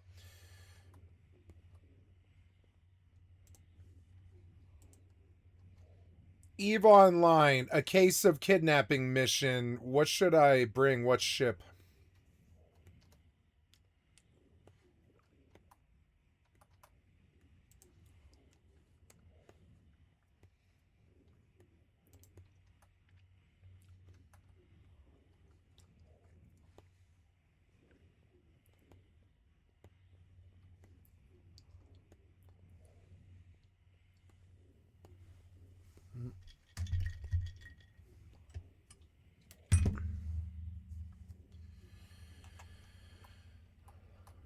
I don't know if I'm going to play any more WoW tonight. I think I've done a lot today.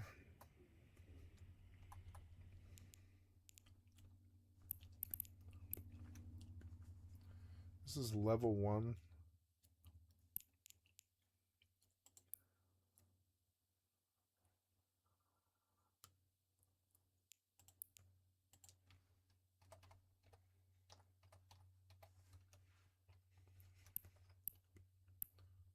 Oh man, that's the closest one.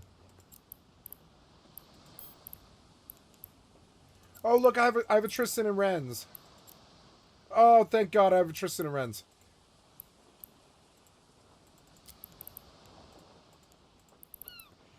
Maybe I should go to Renz and buy a micro warp drive, but I don't know. I don't think I really need one.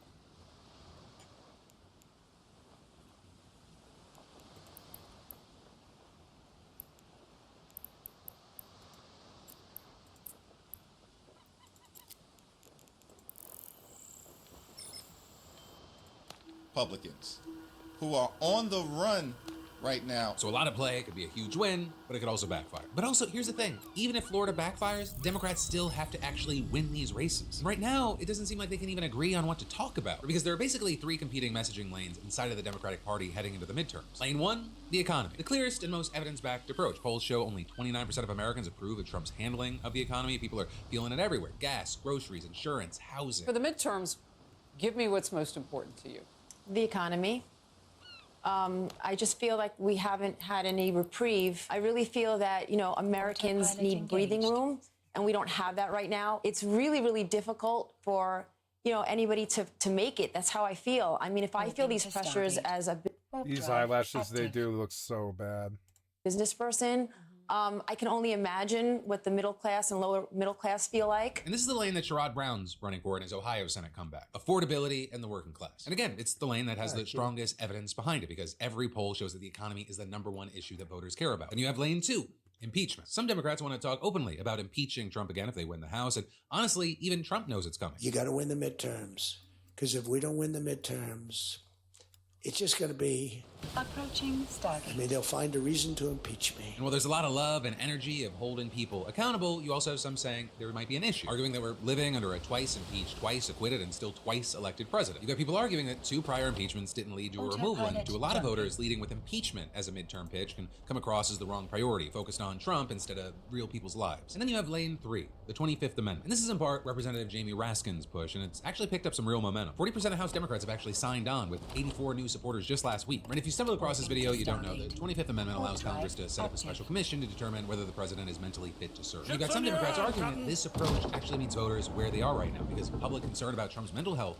it is real. You even have Republicans like Tucker Carlson and former Trump staff saying things like this out loud, that something is off. Well, you've got people like Elizabeth Warren saying that the 25th is worth looking at. She's also been clear that it can't just be the Democrats. And so, of course, the bigger problem is that the 25th Amendment requires the vice president and the cabinet to lead the charge. J.D. Vance and Trump's hand-picked cabinet, they're not going to do that. They have entire televised meetings where they're like, Mr. President, you're so awesome, sir. So even if Democrats sign on in larger numbers, the mechanism doesn't really work without the people that Trump appointed willingly turning on it. And so with all that, and here I'll say this is my opinion, I think the choice is clear, but also not completely black and white. I am personally in support of candidates that say, hey, we have to care about accountability, and, you know, in addition to impeachment, we're gonna actually have investigations and trials. Love that. But first and foremost, it has to be about what you can actually offer and do for the American people. And with that, the data is pretty clear. Voters are asking about groceries. They're asking about rent. They're asking about whether their kids can afford college, whether they could retire, whether they can take a sick day without losing their job. They're asking why we are in this war of choice that Trump unilaterally put us into. It's making everything, including our gas, more expensive. And again, that's not to say that impeachment should be off the table, that it's crazy that people are talking about the 25th Amendment. We all have eyes and ears. We're seeing this guy. But we also have to make peace with the reality, and it's not the only reason it went down that way. But in 2024, democracy was on the ballot, and more people decided that Trump's words about making things more affordable and things like that, that mattered more to him. And honestly, and this is anecdotal, but I'd love to hear everyone else's own experiences. Every meeting, every gathering after the 2024 election where politicians were speaking to their constituents, you had people furious. People saying, yeah, we know Trump's bad, but what are you going to do that's going to better lives or fix things? You have to stand for something, not just against something. And the Democrats, for their own well-being, they better all get on the same page, because they have a historic opportunity, because there is a historically unpopular president in that White House right now. Given all this mid-decade gerrymandering and all these political moves, they might get opportunities they might not have otherwise. And if they don't pull this off, who knows what other suppression tactics Trump and his cronies are going to use after the midterms. We've been seeing and talking about what they've been doing state by state. But that, my friends, you beautiful bastards, is your Monday Philip DeFranco show. And hey, actually, while you're supporting the show by hitting that like button, subscribing for the daily videos if you're new here, and jumping into those comments, let me say this. You should also go subscribe to philipdefranco.com before you go outside to touch some grass or go back to your doom scrolling. We've got a growing community of now 45,000 plus on there and on Substack. My videos and even extra content, it goes straight to your inbox. No algorithm in the middle to suppress and keep us apart. And you can even go completely ad-free if you want a paid account, but that's completely optional. But hey, that said, thank you for watching. I love yo faces, and I'll see you right back here tomorrow. Autopilot jumping.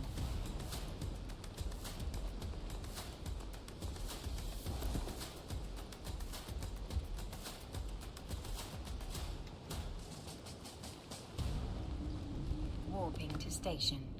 Warp drive active.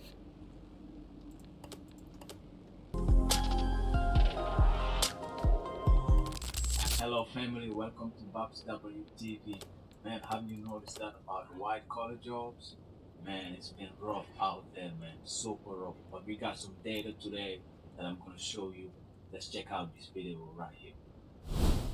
I don't know who needs to hear this, but if you're on a spreadsheet or a Microsoft Outlook, Don't trust people who wear glasses. If someone has glasses on and looks at you, run! Every time I deal. But I feel like it wasn't until 2025 when they released Gen 2, the newer model, that people started going feral over these. The Gen 2 model of Meta glasses has a lot of features. I mean, it literally has a display inside of the glasses so you can see a mini screen to the corner of your, and people are cheating with AI.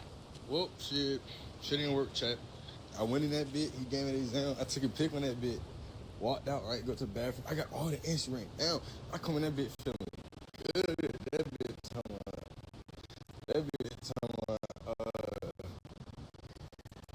yeah, you can use the bathroom during the exam. Now I have to take it, and you have to take another. I say, no, I said, my mom called me though. He was like, well, that's too bad. I'm like, oh, man.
I had the class in the platform, so I'm gonna do it again. But I'm not gonna leave the class. I'm gonna take a pic in class, get the answers in class, do that shit in class. Fuck it. Fuck how I turn out. If you're in college and you don't own a pair of meta glasses, you are dumb as shit. You will literally never fail another exam again. It is literally cheating on steroids. It's basically foolproof too. All you're doing is showing up with a new pair of rims. Seriously, what are they gonna say? Using ChatGPT, they're using that purple wizard app.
Wizard, I think it's called. I'll put a picture of it up there.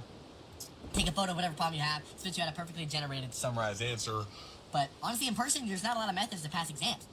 Now you have the metaglass method. I'm telling you, it is the best.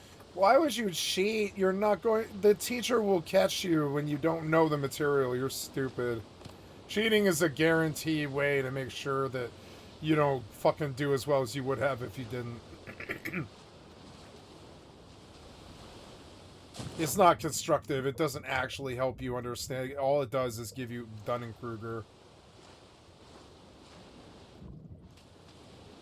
Is it possible to get up? You won't let me get up this? Odd. Oh! That's odd. I didn't know that, but did you know you just hold down the spacebar?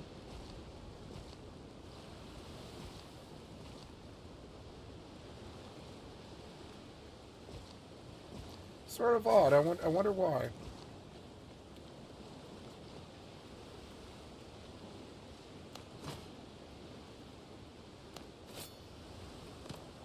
Method out there. Nothing will beat the metaglasses method. What are they going to tell you? You're just wearing glasses. It's foolproof, I promise. So to all my college students watching, I promise you the $300 price tag is worth it. Get yourself some Meta glasses. Good luck on upcoming exams, people. It's gonna be a hard midterm season, but we can get through this together. Follow for more tips, and yeah, have an amazing day, people. I am genuinely scared. As you bomb out of For us school. as a society. Below, I want to open up a conversation. What do you think the consequences of this will be long term? Recording people without their knowledge, cheating your way through college, eating a lot of sausage. I think we already don't trust each other. But why would we? But I think this will lead to further separation. Those who are okay being agents of surveillance and normal people. A whole generation of people with a knowledge and social gap because of AI. I had a Brazilian wax done about 3 weeks ago, and it's been haunting me ever since. I've been like hesitant about sharing this story because I was just like, I don't know if I should, but after telling my husband and then like some multiple friends, they definitely told me I need to. I've been going to European Wax Center for years. Like, I'm not even kidding, maybe 8 years at this point, maybe 9 years at this point. And 3 weeks ago, I went to a location here in Manhattan, and I'm not gonna say what location, but the girl that was giving me the wax, or the esthetician, whatever you want, the waxer, she was wearing Meta glasses, and I didn't notice it at first because we were talking so much, we had good banter, she was very nice, and then it was like maybe like halfway, like 5 minutes in or so, I'm like looking at her and I'm like looking at her glasses, and then I'm like, oh my god, a gynecologist? Are you wearing Meta glasses? And she's like, oh yeah, I am, but like they're not charged, they're not on, like I promise. But then after that, I kind of like shut down, and I could not stop thinking like, could this girl be filming me right now? Like, could she be filming? Like, I literally could not stop thinking about it the whole entire time. And then like I walked out of there and left, and then I don't know, like we were leaving on a trip, and so it kind of just like after that I was just like, what the fudge? And then I've been thinking about it so much recently, and then I'm like, I think I need to call European Wax Center. That can't be legal, or that needs to be like a new rule that like people can't wear those, because like, okay, let's say, yeah, I trust her that she wasn't recording, but what if she was? Like, what if she has that video, and what if like there's been multiple videos she's taken of like waxing people, and like that can go into a whole other thing of where those videos could be. But I just don't know what I should do. I don't know, do I call European Wax Center, like I don't know, how do you call like the head of them, or do I call the location I went to? I don't even know where to start. But it's been making me sick the last couple weeks thinking about, I'm like, what the fudge? Yeah, like, that's she's not right. That too. can't be right. Like, no job like that you should be able to wear Meta glasses, because she told me they were a prescription, but you have to have another pair of glasses. Like, that shouldn't be your main ones. What do you guys think? I don't know what to do. I honestly don't know what to do. It's making me sick again, even thinking about it. I think this is a perfect example as to why Meta glasses should not be able to be prescription glasses. At least not for just any random Joe Schmo. I think they can be a fun little gadget, great for accessibility, but you should not just be able to wear them wherever, whenever, under the guise of, I can't see without my glasses because I can't trust that you're not recording. There are ways to rig them. It is gross that this is allowed, and I wish more people would stand up against it. Listen up. If you see a man in glasses, you have to be careful. Watch out. He might be What? recording you. Scary. Meta glasses are ugly. Yuck. Why are we pretending they're cute? You're so bulky. Oh, stop being them. Oh my god, they're huge. Stop. See, why put it all in the fucking frame? That's so dumb. Just run circuitry to the frame, rather than just like a chip, right? Little chip in the just in the thing, and you can see the cameras and stuff. You can see the cameras on them, Ray-Bans and stuff. And now, and just put it all in a big flop behind the person's ear. Then it's me and you outside. Just know I think you're a loser. Loser. Womp womp. Recording others without consent is insane. Membrane. It Yo. is. Cocaine. Should be jailed. I don't give a hand. Not one single damn. Mark Zuckerberg's a millionaire. Billionaire. Do you wanna give him more money? Do you? You worked really hard for your money when you're gonna spend it on some Meta glasses. Out of all the things to spend Meta money on. glasses to record people without them knowing. Great. Wow, so cool. You're making that into a career? I bet your parents are so proud. Meta glasses close to your brain. 24/7? Trust them to not have microwave. You trust those hoes? No. Angelic. Glasses close to your brain. You're getting radiation poisoning. And trust me, they look insane, cause they're ugly. When I 'Cause see they're men ugly. picking up women with these glasses on, it makes me wonder, who is this content for? Other men? Gay? You just want to show them how cool you are or something? You want them to see you're so suave and so clean with the ladies? And what after that? What happens when you're picking up women works too well? And now you're married with kids. Now what? As a woman who gets approached fairly often in public, yeah, I know. I can say only 2% of the time is it actually a pleasant experience. And that's when A, it's by a woman, which since his haircut, luckily it's mostly by women now. And B, when it is a man, when they just compliment me and keep it pushing. When I was in Chicago, I got complimented so much on the street. It honestly was very unexpected. But a random man on the corner was like, "Excuse me, ma'am, I just want to say you're so beautiful. Have a nice day." And it's stuff like that that to me is acceptable. Even though what men think of me means very little to me, I did appreciate that in a very crowded street, someone took time out of their day to just compliment me and keep going. That is very special to me and a huge form of human connection. Letting people know that you see them. You don't want anything from them, you just see them and you want them to know that you see them. I personally sincerely try to compliment women a lot. Women who have nice style or who are really pretty. But nobody's prettier than my wife. Because I know and have experienced and have seen what an unfilmed real compliment can do for somebody. It can brighten somebody's day. All this to say, because if the man who had complimented me had meta glasses on, or if anybody who has ever complimented me had meta glasses on, those compliments would have meant so much less. Because now I think you're doing it for content. And now I have to be anxious that I'm gonna see myself on TikTok looking weird. What if the angle's unflattering? What if you post it and all the comments are like, "Why would you compliment her? She looks like if Rick Ross and Rick James had a baby." Then what do I do? All this to say, compliment people in real life, for real, with no meta glasses on. I think the way to combat AI and meta glasses is with human connection. Having real, in-life conversations and connections mean more to people than online ones, or fake ones with AI. Thank you for watching. Thank you for subscribing, because I know you did. Thank you to my patrons over on Patreon. I will post at the end of this video a snippet of a recent Patreon video that I did with my wife, where we opened some Pokemon cards. Pokemon pack battle. Hype the video, like the video, stream my song Lizzie. Oh, also, the poll is still up. If you wanted to vote on what song should go on the PSA EP, but yes, if you're new here, in the past, I had promised that if I got to 100,000 subscribers, I would make an EP with 5 of the top songs, PSA songs that you guys like. The link will be in the description, but I also posted a compilation of all my PSA songs so that you can watch it and see which one you like the best. Okay, anything else? Oh, people have said this door freaks them out. Just so you know, it doesn't close. Look, that's as closed as it can go. Okay. Right, some Pokemon ETB opening. My wife is making me do this because I wanted to buy these and just open them myself. I'm not on camera, but she said I have to make it a tax write-off. Okay, money spread.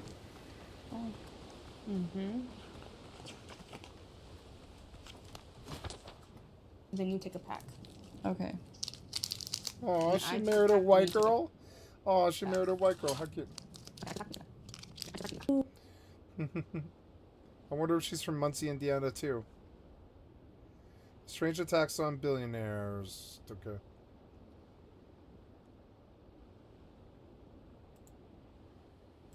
Ooh, new Death of a Game by Nerdslayer.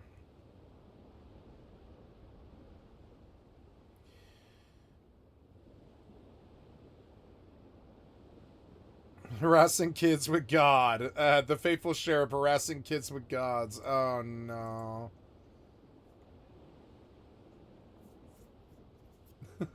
So dumb.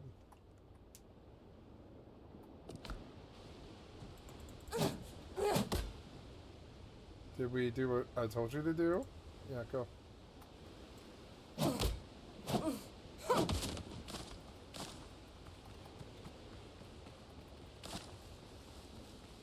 What's my favourite quote from Kung Fu Panda?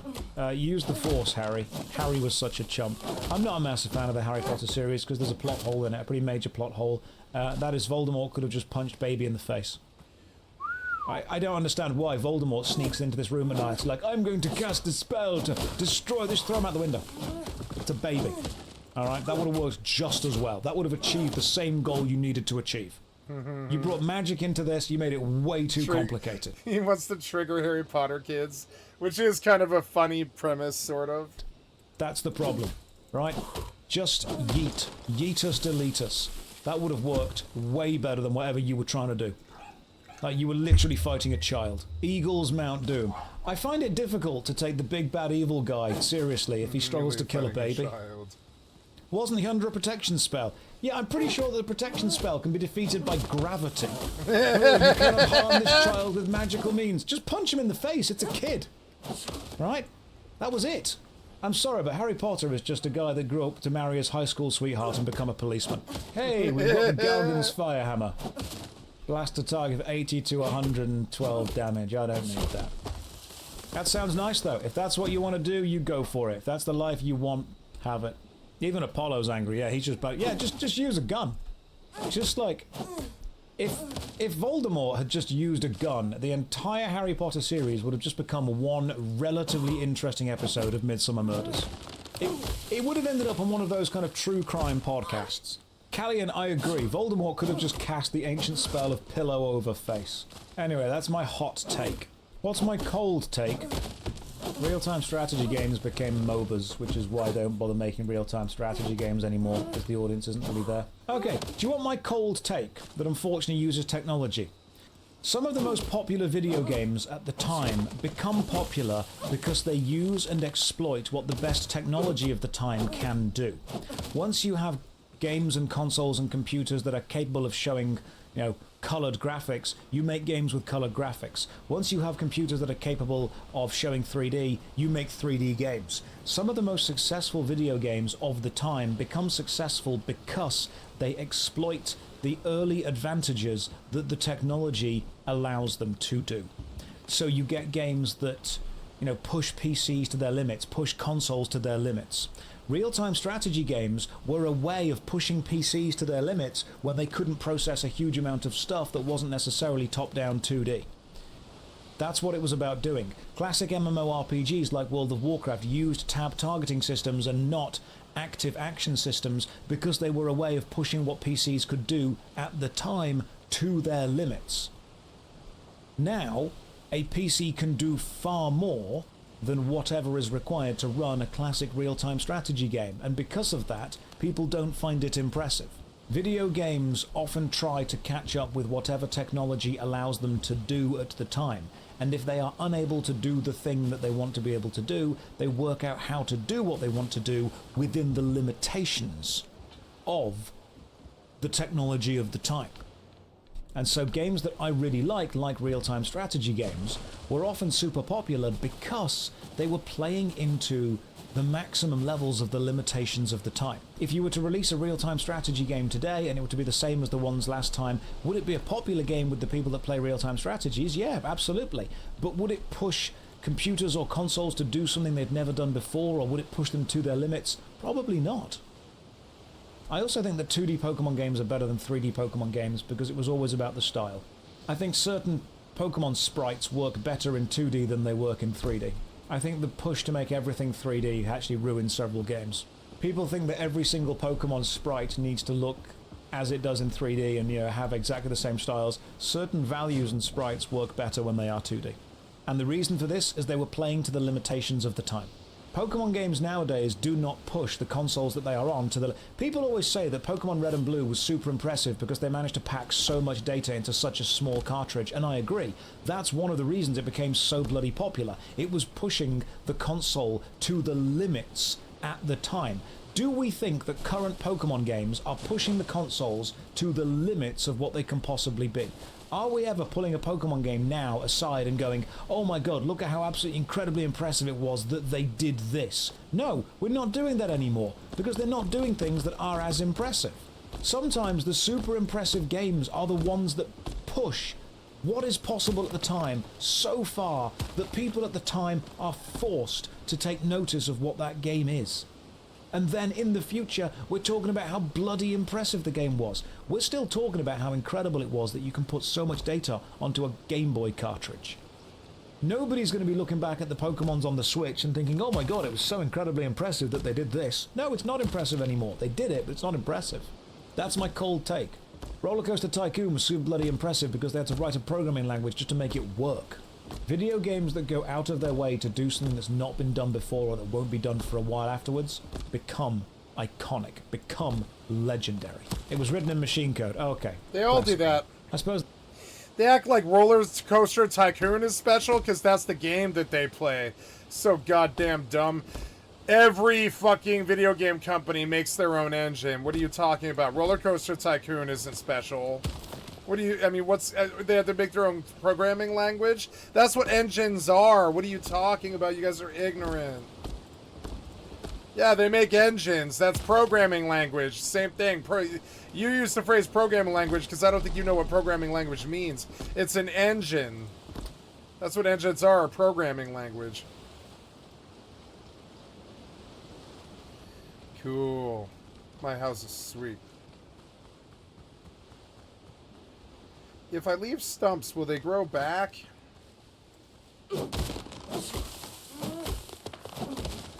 Okay, it's dawn. I don't want to chop trees anymore. Oh yeah, I'm setting up alchemy now. Ooh, look, there's a boat. Let's sink it. Oh god, he's right in my... yours, Captain. He's right in my sight. Fuck him. Fuck him. I missed somehow. How did I miss that? Fuck! God damn it! It's my arm is so fucking painful. So annoying.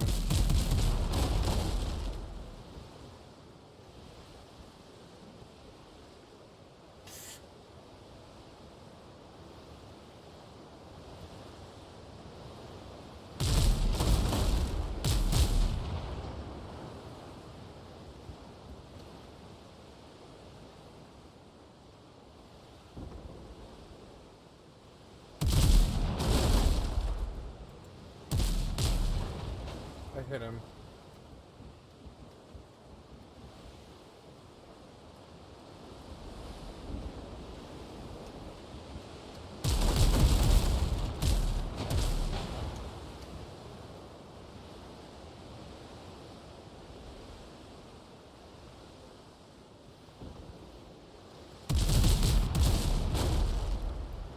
Fucking missed him.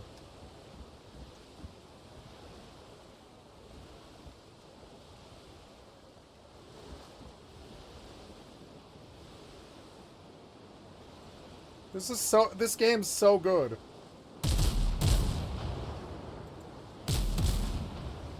How did I miss? The hitboxes are garbage.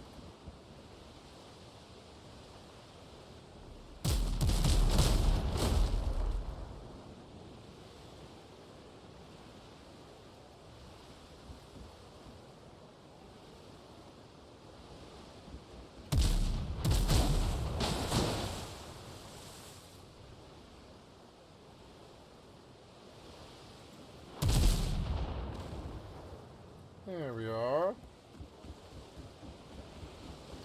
Helm's yours, Captain. Oh, I sank it. I didn't mean to sink it.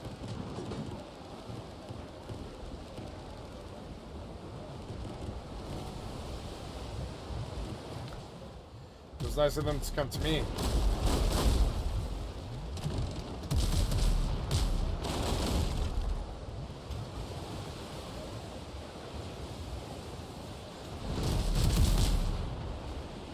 Oh my god, it took right across his ass.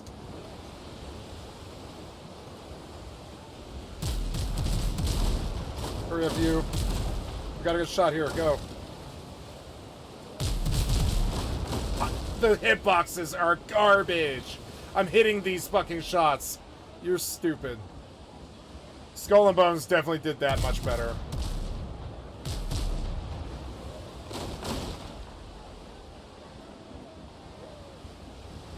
Wow, we went out to the ocean so fast.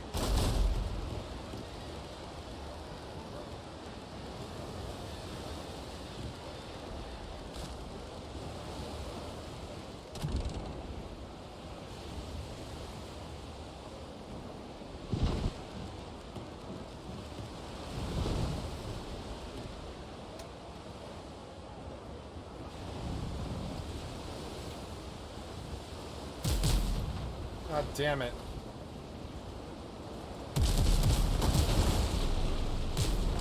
This is so good. Fucking awesome. Now we're headed back to shore. I should probably, like, go perpendicular to the shore. Captain at the helm.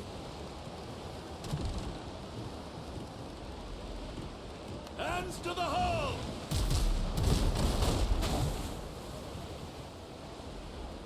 Ships under your hand, Captain.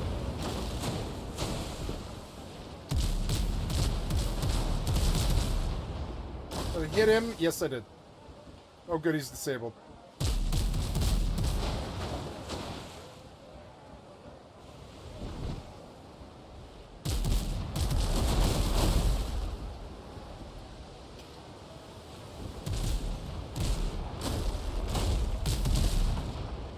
Got another one.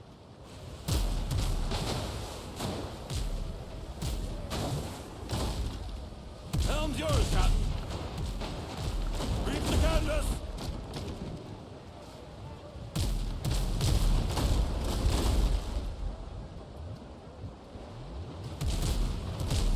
Oh, it's so annoying.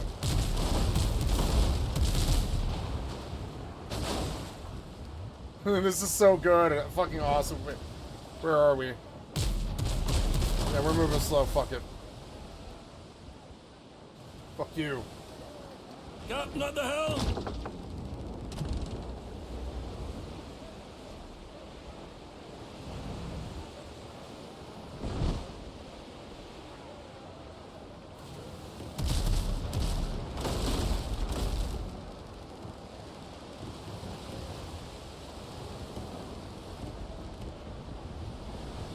I'm gonna ram him.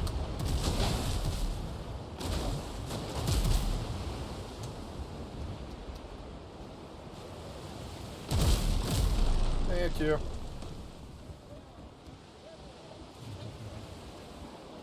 Ships under your hand, Captain. I love this fucking game.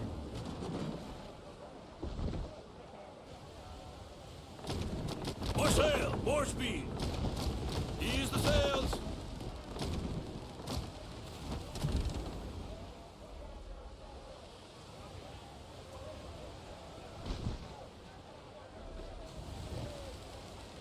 That's my cold take.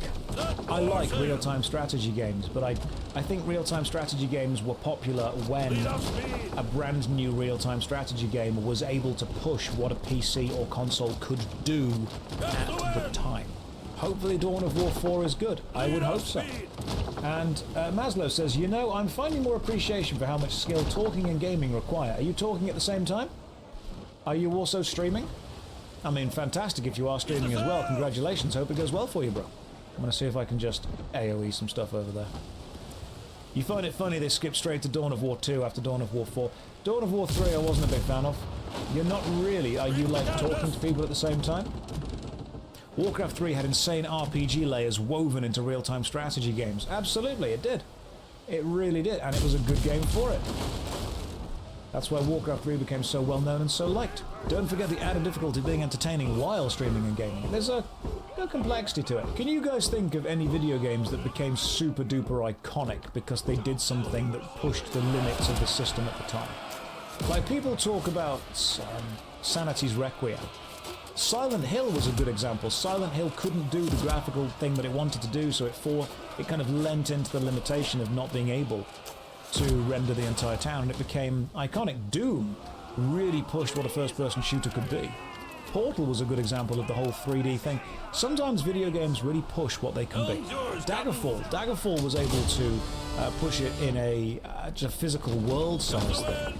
Metal Gear Solid was able to push it in a political narrative idea. I would say the Xbox 360 was also able to do a hell of a lot of stuff. The PlayStation 2 brought some incredible stuff to it. I mean, as much as I disliked the bouncer, the fact that it was one of the first games to come out for the system to really show what the graphics could be, yeah, the bouncer incredible. was so good. Now, not every single game needs to push the limits technically. Sometimes it can push them narratively. I would say that Expedition 33 has definitely done that. Metal Gear Solid did that for a long time. There is an old story. I believe it's Morrowind or Oblivion on the Xbox. You guys can check this. I think it's Morrowind. The original Xbox. On the original Xbox, you can buy Morrowind. Morrowind is a relatively big game, and the original Xbox did not have a lot of RAM. So there is actually a workaround within the original Xbox where whenever the game has to have a big loading screen, the game actually internally resets the Xbox in order to free up the RAM that is needed to run Morrowind. They restarted the console hidden by a loading screen because they needed more RAM. That's incredible. That's absolutely incredible. The fact that we're able to work out how to do that, genius. I mean, we may laugh at Todd Howard now, but he did have some interesting ideas at some point. Do I like Skyrim? Morrowind is a good RPG and a bad action game. Oblivion is an okay RPG and an okay action game. Skyrim is a good action game and a bad RPG. That's the best way to look at it. It's less into the RPG. What about Daggerfall? Daggerfall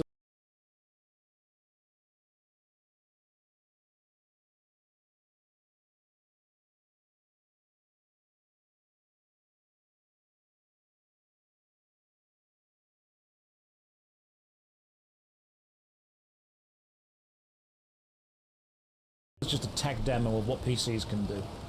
So the answer to do I like Skyrim? I think it's a fine action game, but I think it's simplified the RPG mechanics of what RPGs can do, and it's become so bloody popular that people that play Skyrim to experience an RPG don't understand that they're playing an action game with RPG elements, which is fine. I'm not going to sit here and be some kind of RPG purist.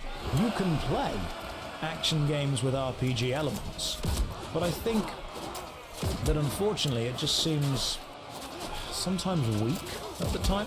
I think the very moment that I realised that I didn't enjoy Skyrim as much as Morrowind was when I went to go and equip a pair of boots in Skyrim, and it put both boots on me. And the reason I disliked that was in Morrowind you equip a different boot on each foot.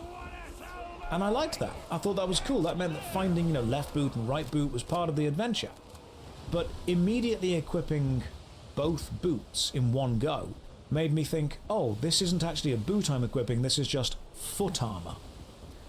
And that took my attention away, because in Skyrim, correct me if I'm wrong, you've got head armor, body armor, leg armor, gloves and boots. Whereas in Morrowind you had helmet, left pauldron, right pauldron, chest, left wrist, left glove, right glove, left leg, right leg, left shoe, right shoe. And cape.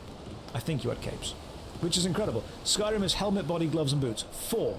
There are 4 armor slots in Skyrim. That, to me, I find that boring. I find Skyrim having 4 armor slots boring. Sorry, I just do. And I realise now that one of the reasons they were doing that was to simplify it so it appeals to more players, which is totally fine. Skyrim is a game that appeals to a lot of people because it has mechanics that a lot of people can engage with and understand, and that is fun for a lot of people. But what it has unfortunately done, I think, for the Elder Scrolls is moved it away from being a slightly deeper, slightly more crazy RPG toward an armor game. I think it's done that thing that I talk about with The Legend of Zelda Breath of the Wild. It has found a formula that appeals to so many people that it now can no longer step away from that formula. Sometimes video games and franchises start by exploring a formula, and the exploration and the craziness and the zaniness is exactly what makes them appeal to that hardcore kind of player base. And then as they become more famous and more popular, they need to increase the player base they appeal to. And the best way to do that is to make it more casual friendly, which is, fine. That's okay. Casual gaming is big. Casual gaming is massive. Mobile games make more money than every single console and PC added together. Casual is here to stay. The problem is that at some point I just don't like the fact that franchises that I've enjoyed for their complexity and for their uniqueness have become streamlined into casual friendly games. I don't think that there is anything wrong with appealing to a casual audience.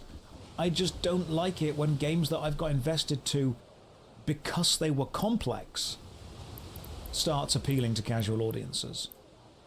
Because it means that in order to get the complexity that I want, I've got to play the older version of the game, and that kind of means that it's going to stagnate after a while.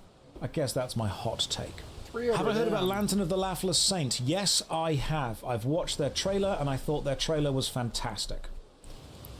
I haven't played any games that those guys have made, but it looks good. I love the fact that they said everyone's making a Souls-like, we're making a Scrolls-like. Excellent. Absolutely fantastic. Nobody talks about the player-to-spend ratio on mobile games outside the boardroom generally. Gumi, do you mean the fact that there are not that many players that spend a lot of money, but the ones that do spend an absolute ton? No investor is going to look at a pitch that appeals to less people. Absolutely. Absolutely. I mean, games are businesses. We forget this, but they are. Games are businesses. And so, at some point, the games are going to need to appeal to a wider variety of people. Sometimes you end up with a bit of an irony, though.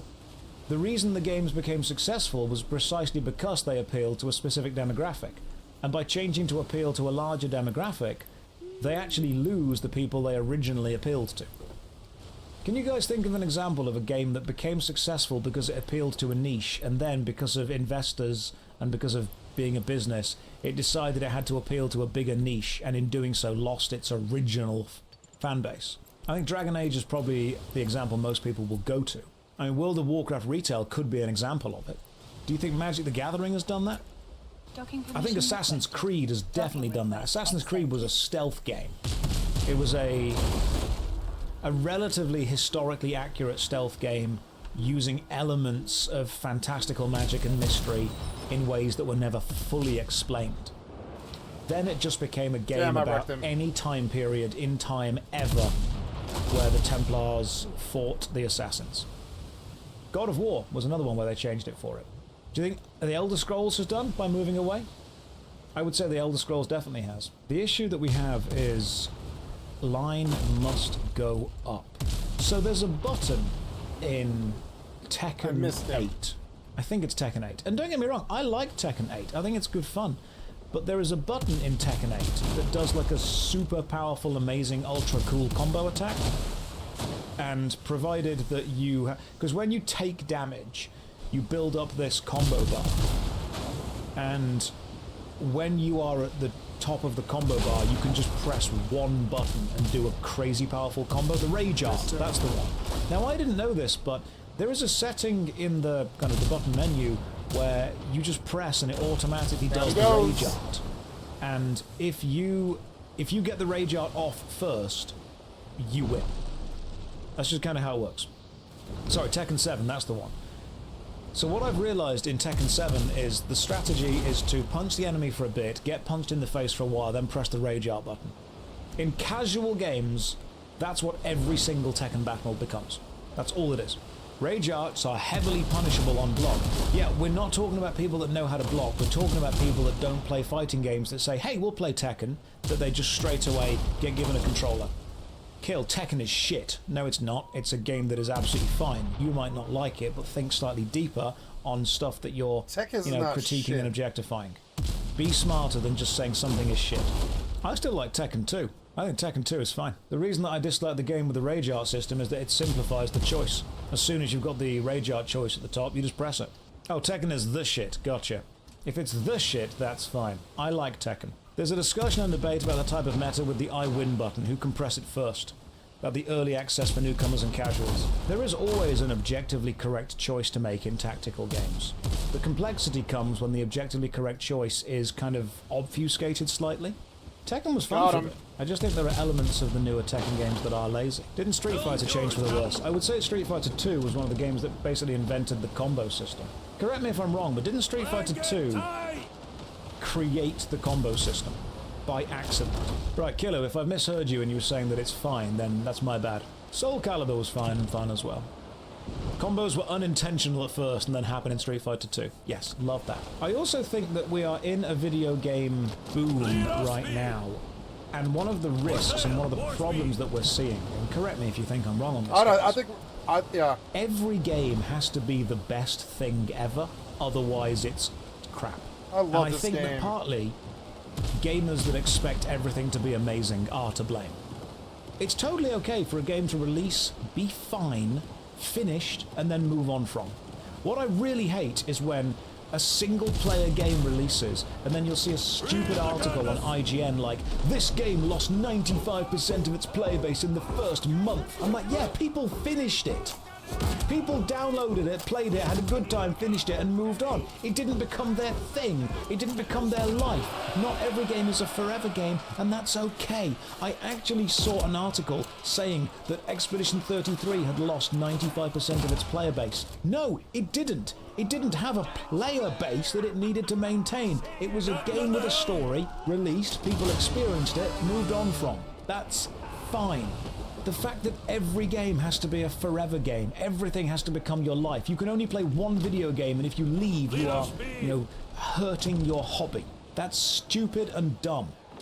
Video games, you can be downloaded, played, experienced, enjoyed, and moved on from. I was going to sing this one. If a new book releases, and people buy the book and read the book and enjoy the book, you don't turn around and go, ooh, this book lost 90% of its fan base in the first month. No, 90% of people bought it, read it, enjoyed it, and then read another one. And I think the problem now with gaming reviews in general is that everyone expects the game to be either the next big thing or absolute shite. That's the two extremes. Either I love this this game is going to be massive and big and huge and the best thing ever, or it's going to be rubbish. There is an in-between bit where a game is made, a game is fun, a game is good, people enjoy it, it appeals to its market, and then people move on from. That's it. I also think that people forget that not every game needs to be for everyone, and that's totally okay. Now, sometimes games release and they are terrible. That's fine. There is a certain subsection of the internet who do nothing but look at Steam charts to decide whether a game is failure or not, and it's annoying. You know what's incredible to me is the people that look at Steam charts and say, oh, I'm not going to play that because it's failed, it's lost its player base, are normally exactly the same people that like to say that they aren't sheep. They don't follow the crowd. They're lone wolves. They make their own decision. They're independent. They're free thinkers, all right? You can't advertise to them. You can't convince them. They're smart, independent, intellectual people, and yet they will absolutely make most of their decisions based on what the majority of other people are doing, which is the exact opposite of what you are claiming to be. It is fine if a Steam game has 0 players. You can still download it and have fun with it. If you cannot download a game and have fun with a game, a single player solo player game, unless other people are also having fun with it, then you are incapable of making your own decisions. People say this game is dead if it doesn't have 1 million players. Unless you're going to interact with all 1 million, it doesn't even matter. The amount of time I've heard people say, oh, dead game, it hasn't got 1 million players. You are going to interact with a couple of hundred, maybe a couple of thousand at best. Therefore, your gameplay experience is actually pretty much decided by those 1,000, not the 1 million that you're never going to bump into. Now, there is of course an argument to be made that if a game that requires lots of players doesn't have lots of players, then it might shut down, and you don't want to waste your time investing in a game that itself might shut down. But at what point is it investing into a game, and at what point is it just playing it? You can play a game that you know might one day shut down. It sucks, but it might one day do that. Now, the Stop Killing Games initiative is about trying to get an end-of-life plan up so people don't need to worry too much about that.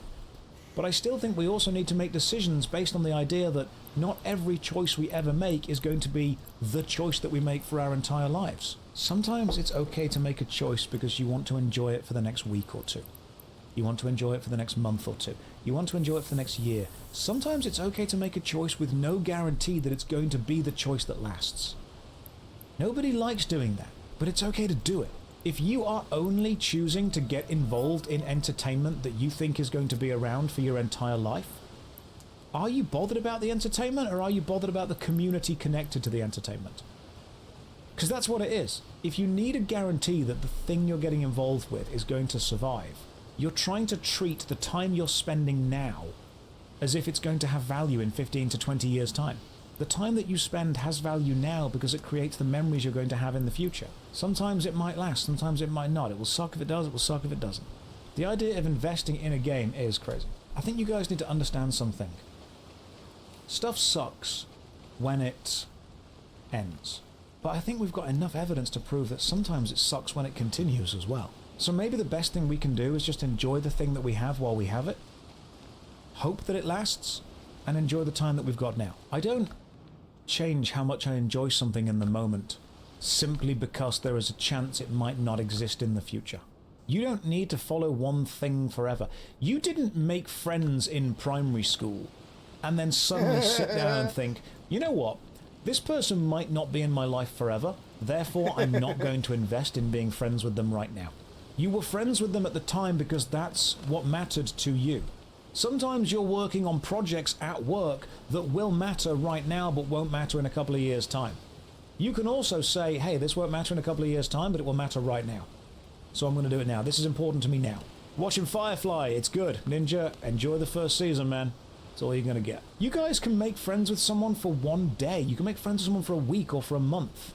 It doesn't need to be a case of, hey, I'm only going to invest time in this human being if they're going to be around forever. And it's silly if that's the only metric you're judging it by. Isn't that how New World died, though? Everyone was like, wow, this game is amazing after the new expansion. And then they all quit as soon as it announced the game will shut down in a year. Yeah, absolutely. Because people that were playing it didn't actually care about playing it too much. They cared about playing and investing their time in something.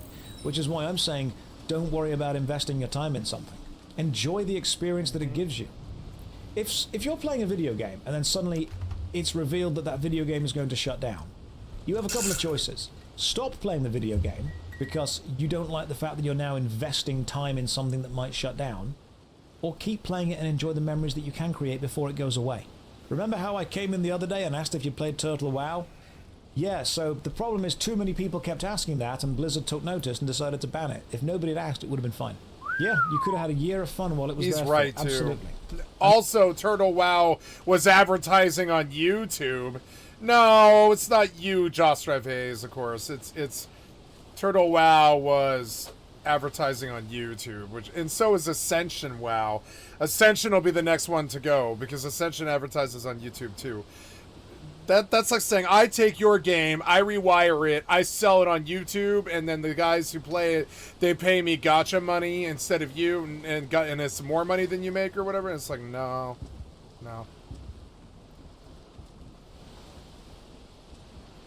I love my peer. I wonder how high you can build.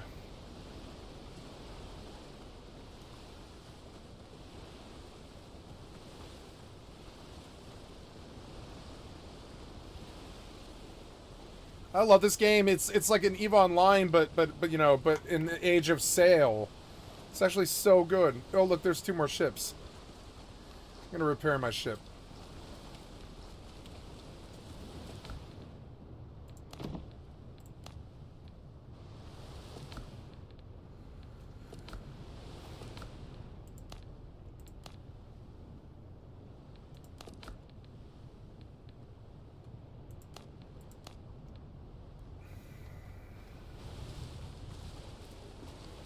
I should stop fucking around with that stuff and do like what's it called,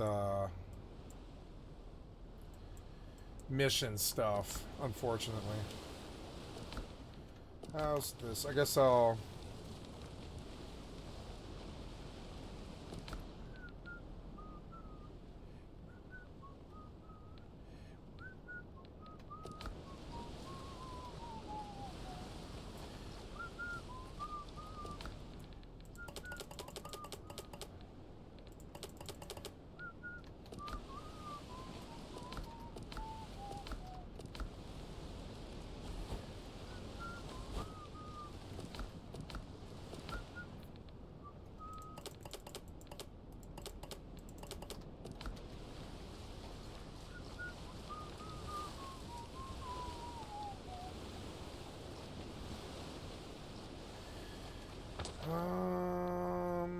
they are close to me.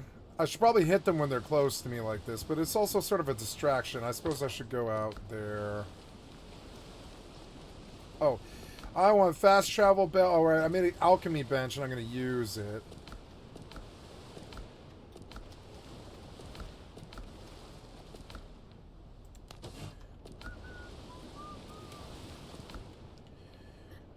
Clay bottles. Alchemical base, clay bottles. What will that take? We're gonna make. I think I only need 10 actually.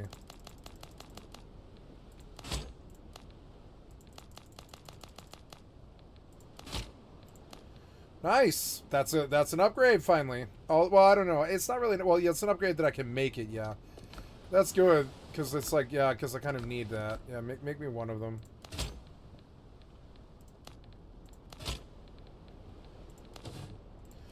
I need homeward journeys, but what don't I have? I'm not getting a lot of rum bottles. It's a tame from pirates, huh?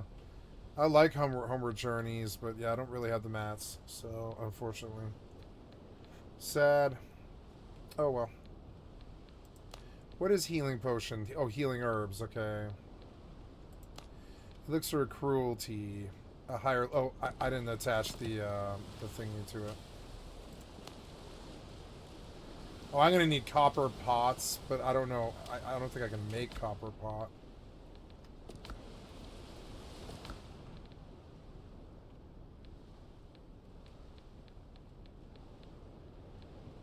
Clay pot, but not... Oh, copper pot. Here we go. Oh, I can. Nice, but I'll have to make...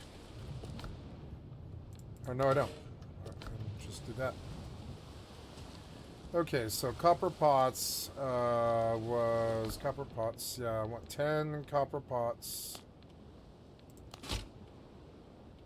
2, 3, 4, 5... Ooh, expensive. 6, 7, 8...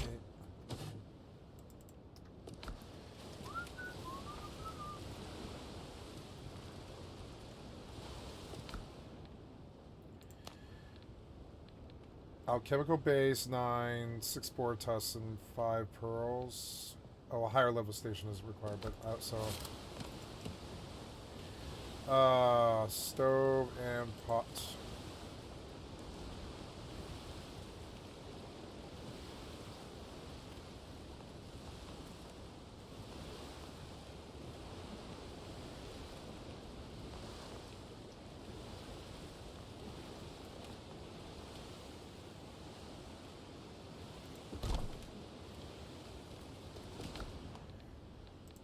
Five elixirs of cruelty, which is something that you can make pretty early. That's cool. It's a really good.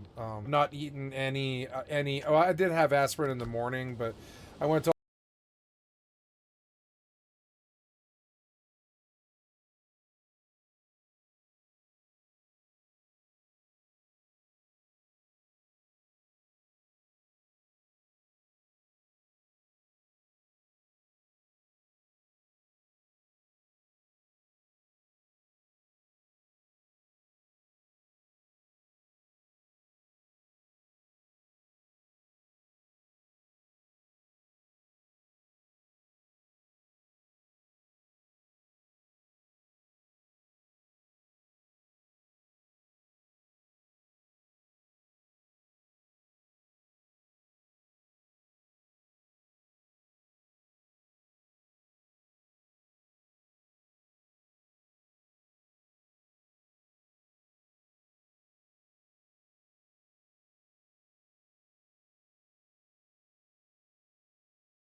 All day without any kind of painkillers, and I should have taken some.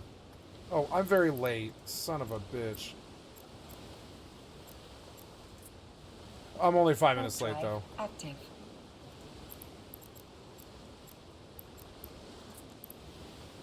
Warp drive active.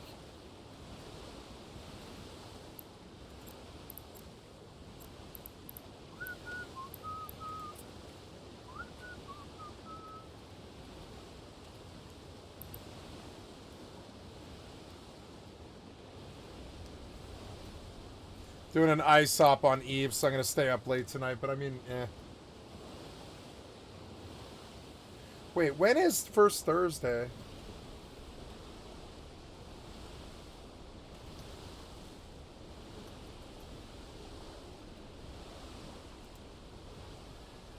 When is the next official Rust wipe?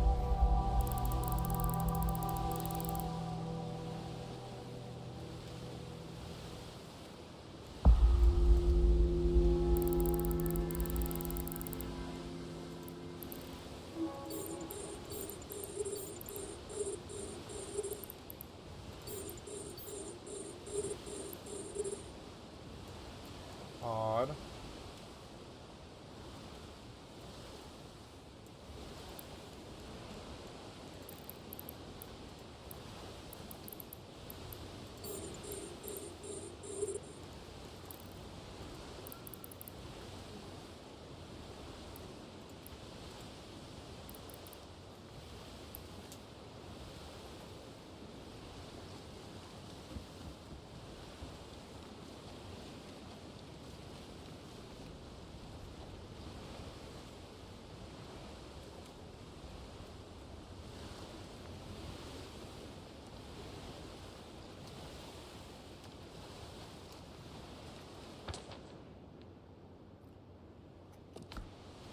The sun is setting? Yeah, the sun's setting, I guess. We'll go to Tortuga then.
Oh, she doesn't have a drone. Oh well.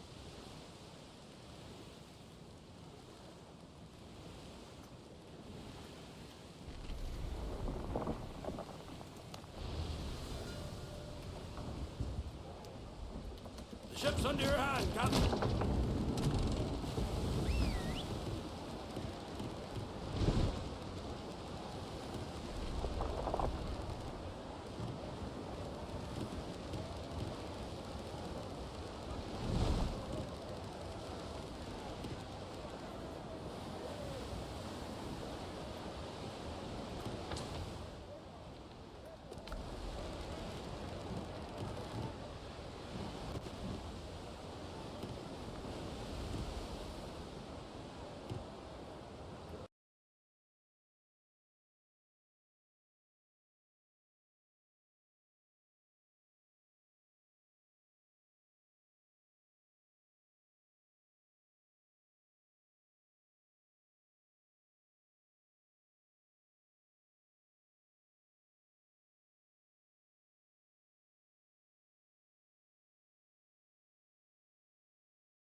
Helm's yours, Captain.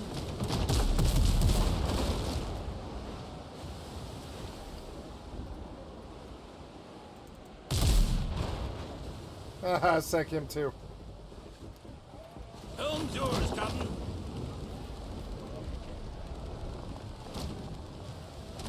Catch the wind!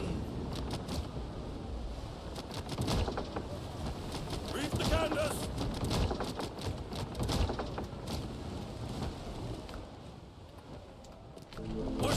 More speed!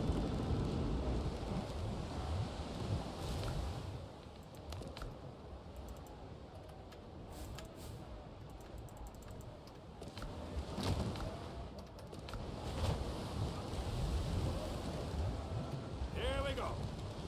As I was a-rolling down Paradise Street, way below the man down, a handsome flash packet I chanced for to meet. Give me some time to blow the man down. This spanking flash packet, she said unto me, way blow the man down. There's a dandy full rigger just ready for sea. Give me some time to blow the man down. Blow the man down, bullies, blow the man down. That's enough.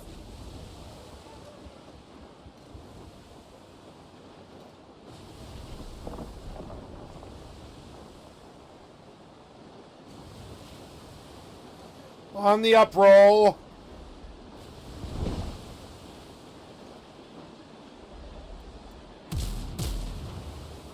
Fuck.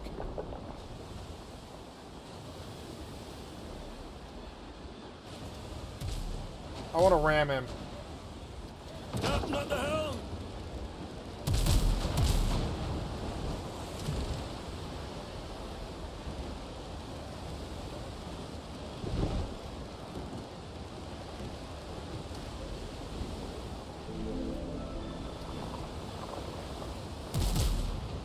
What? Your fucking hitboxes are garbage, shithead developer. Wow, my arm.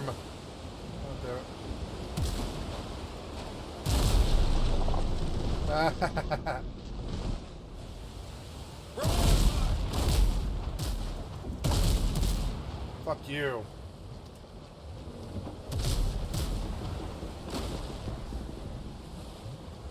Ship's under your hand, Captain.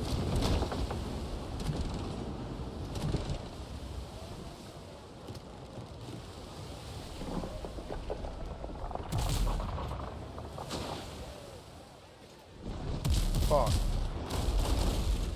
Helm's yours, Captain.